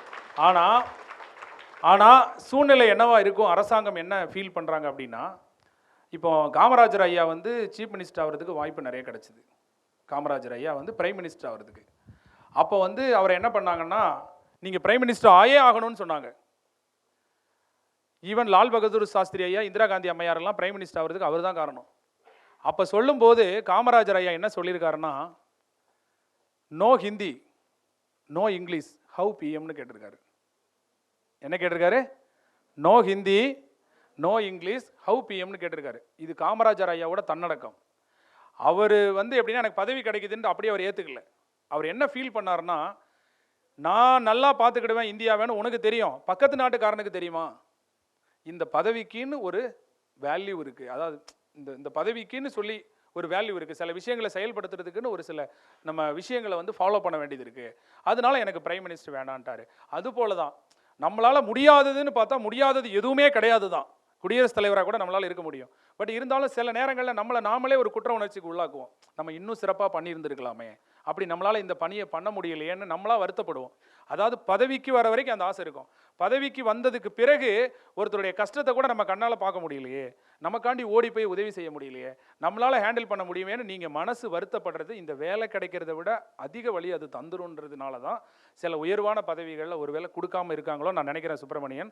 பட் இருந்தாலும் நம்ம கோரிக்கைகள் நம்மளால் முடியாது எதுவுமே இல்லைங்கிற மாதிரி அங்கங்கே கிடைக்கும் போது தெரியப்படுத்திக்கிட்டே இருப்போம். நிச்சயமாக எனக்கு வந்து இன்னைக்கு எப்படி சொல்கிறது, எல்லாருடைய அன்பும் நிறைய இருக்கிறதால தமிழ்நாட்டில் எல்லாருக்காகவும் நிச்சயமாக சில கோரிக்கைகள் வந்து நிச்சயமாக வைக்கணும். அதுக்கான வாய்ப்பு வசதியும் இறைவன் தருவார், நம்மளும் நிச்சயமாக பண்ணுவோம் சுப்பிரமணியன். சரியா? Thank you thank you thank you. பட் ஆனால் நம்ம யதார்த்தத்தை ஏற்றுக்கணும். சில நேரங்களில் யதார்த்தத்தை ஏன் நம்ம பணி அப்படிப்பட்ட பணி, ஒரு கலெக்டருங்கிறது சாதாரண பணி கிடையாது. அதுக்காண்டி நம்ம ரொம்ப எஃபோர்ட் போட வேண்டியது இருக்கும். ஒரு பேருக்காக இருந்துடலாம், ஆனால் ஓட வேண்டியது இருக்குது. அதுக்காக சொல்ல வரேன், இன்னும் ஆக்டிவாக ஒர்க் பண்ண வேண்டியிருக்கு. ஸோ எனிவே நம்ம கிளைமேக்ஸ் ஸ்டேஜுக்கு வந்துட்டோம். இது ஒரு அற்புதமான ஒரு வாய்ப்பு. எனக்கு நல்லா தெரியும் ஒரு 10 அதிகாரம் தான் எடுக்க முடியும், அவ்வளோதான் டைம் இருக்கும், 3 மணி நேரம்னு தெரியும். பட் இந்த புத்தகத்தையும் இந்த திருக்குறளையும் இந்த ஜெராக்ஸையும் உங்கள்கிட்ட கொண்டு வந்து சேர்க்க வந்தேன். ஸோ இதோடைய பேலன்ஸ் இருக்குது பாருங்கள். நம்ம இப்போ 24 அதிகாரம் வரைக்கும் பார்த்துருக்கோம். இதோடைய பேலன்ஸ் இருக்கக்கூடிய நீங்கள் கையில் வச்சுருக்க இதே ஜெராக்ஸுக்கு இதில் இருக்க பேலன்ஸ் இருக்கக்கூடிய திருக்குறளை நான் ஏதாவது ஒரு வகையில் ஈவன் நம்ம தமிழ்நாட்டில் அண்ணா அட்மினிஸ்ட்ரேட்டிவ்ல இருந்து சென்னையில் இருக்காங்க இல்லையா, அவங்ககிட்ட கூட ரிக்வஸ்ட் பண்ணி கேட்டு கூட, சார் இந்த திருக்குறளை நான் ஒரு வீடியோவாக நம்ம சேனலில் எடுத்துறதுக்கு எனக்கு ஒரு வாய்ப்பு தாங்க அப்படின்னு கூட நான் நேரில் பார்த்து கூட கேட்டு இதோடைய தொடர்ச்சியை நான் அதில் வீடியோவாக பதிவு பண்ணி நீங்கள் கிடைக்கிற மாதிரி ஏதாவது ஒரு வகையில் சோசியல் மீடியாவில் உங்கள் கைக்கு கிடைக்கிற மாதிரி நான் பார்த்துக்கிறேன். நீங்கள் தயவு செஞ்சு சொல்லுவாங்களே எனைத்தானும் நல்லவை கேட்க, அவ்வளோதான். நீங்கள் நல்லது கேட்குற அளவுக்கு நிச்சயமாக உங்கள் வாழ்க்கையில் நல்லது நடக்கும். நீங்கள் கேளுங்க. இன்னொன்று, இந்த போட்டித் தேர்வுக்கு படிக்கும்போது மட்டும்தான் இதை கேட்குற பொறுமை இருக்கும். இதுக்கடுத்து பொறுமையே இருந்தாலும் நமக்கு நேரம் இருக்காது. இது அருமையான வாய்ப்பு. இந்த நேரத்தை பயன்படுத்திட்டு உன்னை எல்லா விதத்துலையும் நீ முன்னேற்றிக்கோ. முக்கியமாக ரொம்ப மெச்சூர்ட் ஆகிடு. ஸோ அதை மட்டும் நான் கேட்டுக்கிறேன். இந்த ஒரு அருமையான வாய்ப்பை வந்து நமக்கு ஏற்படுத்தி கொடுத்துருக்காங்க. ஸோ அதுக்கு வந்து நான் மிகப்பெரிய நன்றியை சொல்லணும். இந்த நன்றிக்கெல்லாம் உரியவங்க யாருன்னா, உங்களை போலவே ஒரு திருக்குறளை வந்து நேசித்து, சார் நீங்கள் எடுக்கிற திருக்குறளை வந்து எங்கள் லைப்ரரியில் வந்து எடுக்கணும், கட்டாயமாக எடுத்து பண்ணியே ஆகணும்னு சொன்ன சந்தியா மேமுக்கு என்னுடைய மனமார்ந்த வாழ்த்துக்கள். அவங்க தான் நான் இங்கே வர காரணம். அவங்களுடைய 100% அன்பு தான் வந்து என்னை இவ்வளோ தூரத்துக்கு கொண்டு வந்து வச்சுது. எனக்கு என் லைஃப்பில் நான் உண்மைக்கு தான் சொல்கிறேன், என் லைஃப்பில் இத்தனை வருஷம் நான் வாழ்ந்திருக்கேன். எதையாவது நீங்கள் அச்சீவ் பண்ணீங்க, சந்தோஷப்பட்டீங்களா அப்படின்னு என்கிட்ட கேட்டால் நான் சில மூமெண்ட்லாம் நானே யோசிச்சு பார்ப்பேன். எனக்கு ரொம்ப பிடிச்ச மூமெண்ட் லைஃப்பில் எதுன்னு நானே திங்க் பண்ணுவேன். என் பொண்ணை நான் போய் பார்க்கும்போது அவன் என்னை பார்த்து ஓடி வருவா பாருங்க, அதுதான் நான் ஒரு பெரிய மூமெண்ட்டாக சொல்லுவேன் எப்போதுமே. ரொம்ப ஹாப்பியான மூமெண்ட்னா என் பொண்ணை பார்க்கும்போது அவன் என்னை பார்த்துட்டு ஓடி வர பாருங்க, அது எனக்கு ரொம்ப சந்தோஷமான மூமெண்ட்டாக இருக்கும் இருக்கிறதுலையே. அந்த மாதிரி ஒவ்வொரு மூமெண்ட்டையும் நான் ரெக்கார்ட் பண்ணுவேன். அப்படி ரெக்கார்ட் பண்ணும்போது எனக்கு கிடைச்ச ஒரு மிகப்பெரிய அங்கீகாரமாக நான் கருதுறது, மதுரை கலைஞர் நூற்றாண்டு நூலகத்தில் என்னைய கிளாஸ் எடுக்க கூப்பிட்டாங்க. நான் இது வரைக்கும் என்னோட ஸ்டேட்டஸில் நான் இங்கே போகிறேன், அங்கே போகிறேன், இங்கே கிளாஸ் எடுக்கிறேன், அங்கே கிளாஸ் எடுக்க போகிறேன்னு நான் வைக்கவே மாட்டேன்.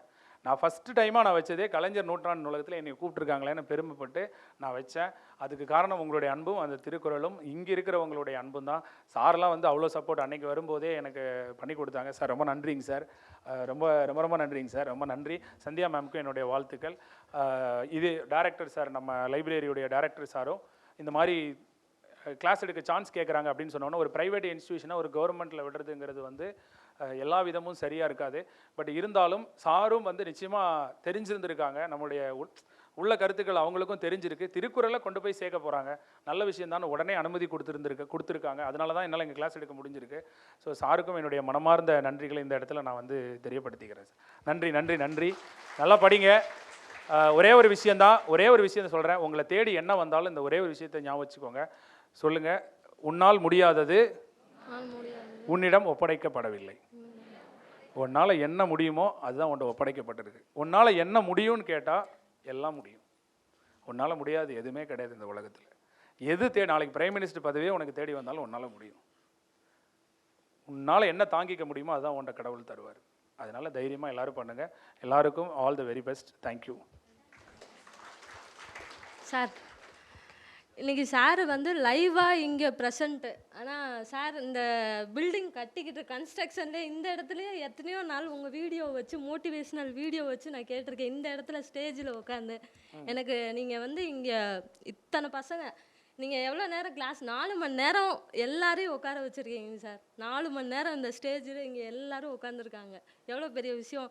எல்லாருமே கண்டிப்பாக எல்லாருமே வந்து ஒரு நாள் இங்கே இருக்க எல்லாருமே வந்து எக்ஸாம் பாஸ் பண்ணிட்டு சாரை வந்து பார்ப்பாங்க சார். தேங்க்யூங்க சார். நீங்கள் எங்கே போனாலும் வாழ்ந்த வாழ்க்கை வந்த வழியும் மறக்காதீங்க. லைப்ரரியை விட்டுறாதீங்க. லைப்ரரிக்கு நிறைய பண்ணுங்கள். இன்னும் லைப்ரரிக்கு நீங்கள் பெருசாக ஒன்றும் பண்ண வேண்டாம். லைப்ரரியில் இருக்கிறவங்களுக்கு நல்ல மனசார தேங்க்ஸ் சொல்லுங்கள். அவங்க எல்லா பிள்ளைங்களையும் படிக்க வச்சுருவாங்க. வேறு ஒன்றுமே பண்ண வேணாம், நீ வேறு எதுவுமே பண்ண வேணாம்.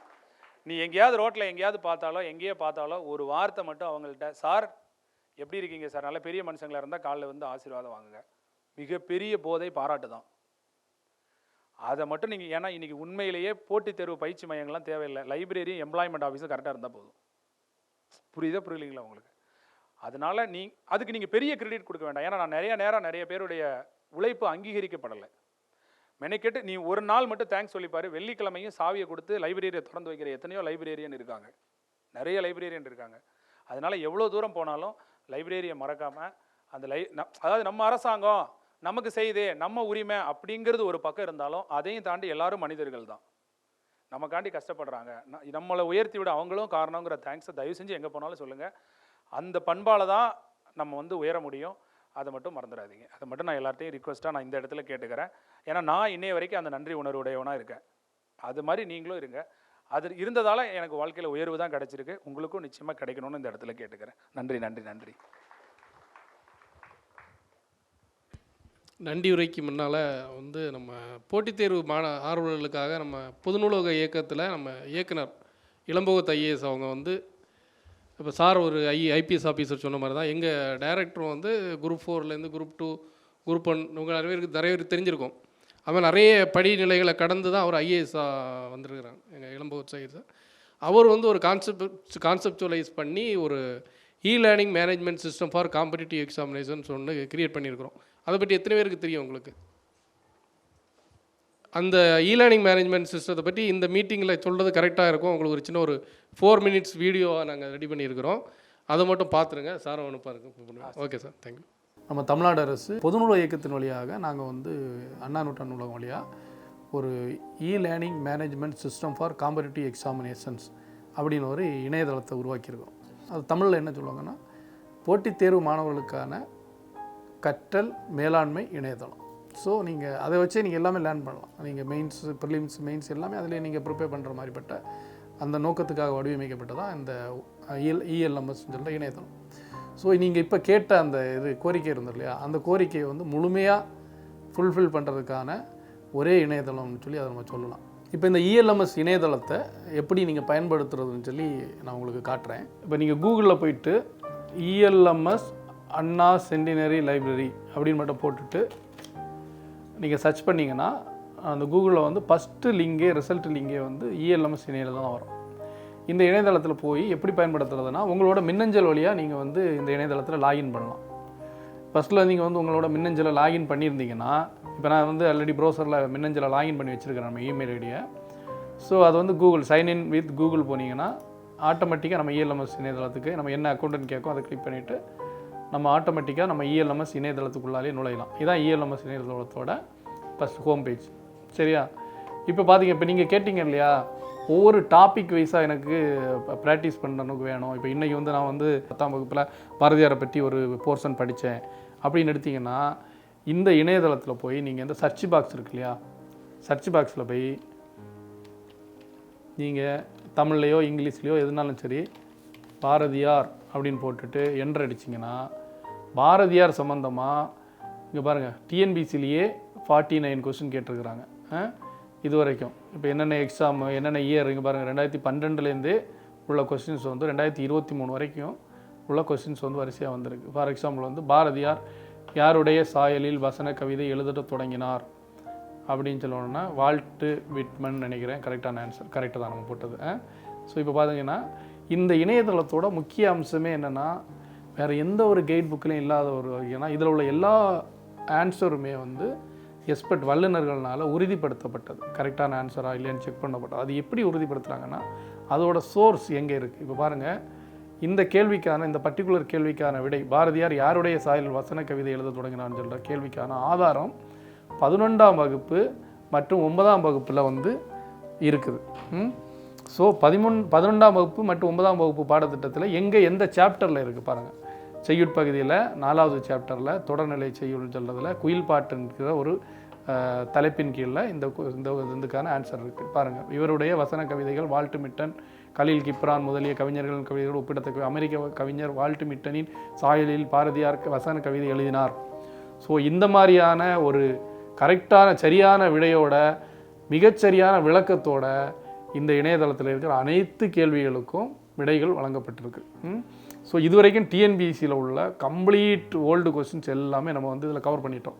இப்போ வந்து வேறு என்னெல்லாம் ஃபியூச்சர்ஸ் இந்த இஎல்எம்எஸ் இணையதளத்தில் இருக்குதுன்னு பார்க்கலாம். ஃபஸ்ட்டு ஃபியூச்சர் என்ன காட்டினேன், நம்ம வந்து சர்ச் பண்ணி ப்ராக்டிஸ் பண்ணுறது வந்து ஃபஸ்ட்டு ஃபியூச்சர். பாருங்கள், இந்த சர்ச் பாக்ஸில் போய் ஏதாவது ஒரு கீவேர்டோ இல்லை ஒரு கொஸ்டினோட ஃபுல் கொஸ்டின் போட்டிங்கன்னா கூட அதோட எங்கெங்கே கேட்டாங்க இது மாதிரி விட்ட தகவல்கள் வந்து தெரியும். அதோட நீங்கள் ப்ராக்டிஸ் பண்ணலாம். அடுத்த முக்கியமான ஃபியூச்சர் பார்த்தீங்கன்னா ப்ராக்டிஸ் மோட் என்ன இருக்குது பாருங்கள். ப்ராக்டிஸ் மோடுன்னு சொல்லி இருக்கு இல்லையா. இந்த ப்ராக்டிஸ் மோடில் எப்படின்னா நீங்கள் வந்து நம்ம டிஎன்பிசியில் இருக்கிற மொத்த டிஎன்பிசி கொஸ்டின்ஸுமே மைக்ரோ லெவல் டாப்பிக்காக வந்து நம்ம இதை பிரித்து வச்சுருப்போம். ஸோ இப்போ டிஎன்பிசியை சூஸ் பண்ணிங்கன்னா பொது தமிழ் ப்ராக்டிஸ் பண்ணுறீங்களா, இல்லை வந்து ஜென்ரல் நாலேஜ் பண்ணுறீங்களா, தமிழ் எலிஜிபிலிட்டி டெஸ்ட், இந்த மாதிரி கேட்டகரைஸ் பண்ணிவிட்டு இப்போ நான் ஜிகே ப்ராக்டிஸ் பண்ணுறேன் அப்படின்னு வச்சிங்க. அதில் என்ன டாபிக் ப்ராக்டிஸ் பண்ண போகிறீங்க, ஜிகேவோட டாப்பிக்கை மெயின் டாப்பிக்காக இப்படி பிரிச்சிருப்போம் நம்ம. முக்கியமாக டிஎன்பிசியில் இருக்கிற சிலபஸ் ஓரியன்டாக.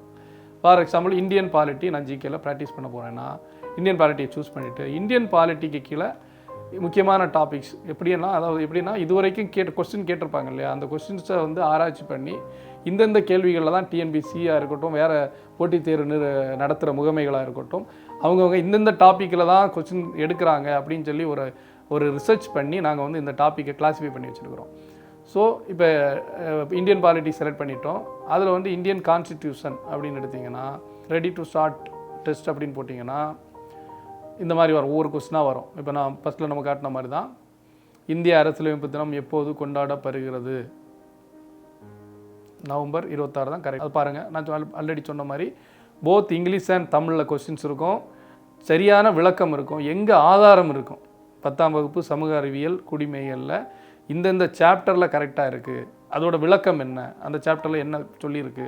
ஸோ இப்போ இந்த கொஸ்டின் வந்து எந்த வருஷத்தில் கேட்டாங்க அதையே நீங்கள் பார்த்துடலாம். இப்போ ரீசெண்டாக கேட்டதா இல்லை 2012 கேட்டதா, இது வந்து ரீசெண்டாக கேட்டுறாங்க 2019 இந்த கொஸ்டினை கேட்டிருக்கிறாங்க. சரியா, இந்த மாதிரி தான் நம்ம வந்து இந்த ப்ராக்டிஸ் மோடில் வந்து நீங்கள் ப்ராக்டிஸ் பண்ணலாம். இப்போ இது மாதிரி யூபிஎஸ்சி பண்ணுறீங்க, எஸ்எஸ்சி பண்ணுறீங்க, அதுக்கு இது மாதிரி நீங்கள் பயன்படுத்தலாம். இப்போ நம்ம டிஎன்பிசி மட்டும் ஒரு உதாரணமாக நான் காட்டியிருக்கோம். சார், இப்போ நீங்கள் இஎல்எம்எஸ் வெப்சைட் எப்படி யூஸ் பண்ணணும்னு சொல்லி கொடுத்தது வந்து எங்களுக்கு ரொம்ப யூஸ்ஃபுல்லாக இருந்துச்சு சார். அதில் நீங்கள் பார்த்தீங்கன்னா பர்டிகுலர் ஒவ்வொரு டாபிக் வைஸாக வந்து டெஸ்ட் போட்டு பார்க்குறது வந்து ரொம்ப யூஸ்ஃபுல்லாக சார். இதைத்தான் சார் நாங்கள் ரொம்ப எதிர்பார்த்தோம். போட்டித் தேர்வு மாணவர்கள் வந்து இதைத்தான் எதிர்பார்க்குறோம். இது இப்போ ஒரு டாபிக் வந்து பாரதியார் பற்றினா பாரதியார் பற்றி ப்ரீவியஸ் இயர் கொஸ்டின் ஒரு 20 வருஷம் கொஸ்டின் வந்து வர்றப்போ எங்களுக்கு அது ரொம்ப யூஸ்ஃபுல்லாக இருக்குது சார் போட்டித் தேர்வுக்கு பயிற்சி செய்கிறதுக்கு. அதே மாதிரி ஒவ்வொரு டாபிக் தமிழ் மட்டும் இல்லாமல் ஜிஎஸ் எல்லாத்துலையும் வந்து இது ரொம்ப யூஸ்ஃபுல்லாக இருக்குது சார். நம்ம தமிழ்நாடு அரசே வந்து இந்த மாதிரி பண்ணி கொடுக்குறது வந்து எங்களுக்கு இவ்வளோ நாள் தெரியாமல் இருக்குது சார். இப்போ தெரிஞ்சிருக்கு, இது ஒரு ரொம்ப யூஸ்ஃபுல்லாக எங்களுக்கு இருக்கும் சார். இதே மாதிரி மற்ற மாணவர்கள் எங்களை மாதிரி போட்டித் தேர்வுக்கு படிக்கிறவங்களுக்கும் இந்த தகவலை போய் நாங்கள் சொல்லுவோம் சார், எங்களோட நண்பர்கள் எல்லாருக்கும் சொல்லுவோம். அது ரொம்ப உங்களுக்கு ரொம்ப பயனுள்ளதாக இருக்கும் சார். ரொம்ப நன்றி சார் இதை சொல்லி கொடுத்து.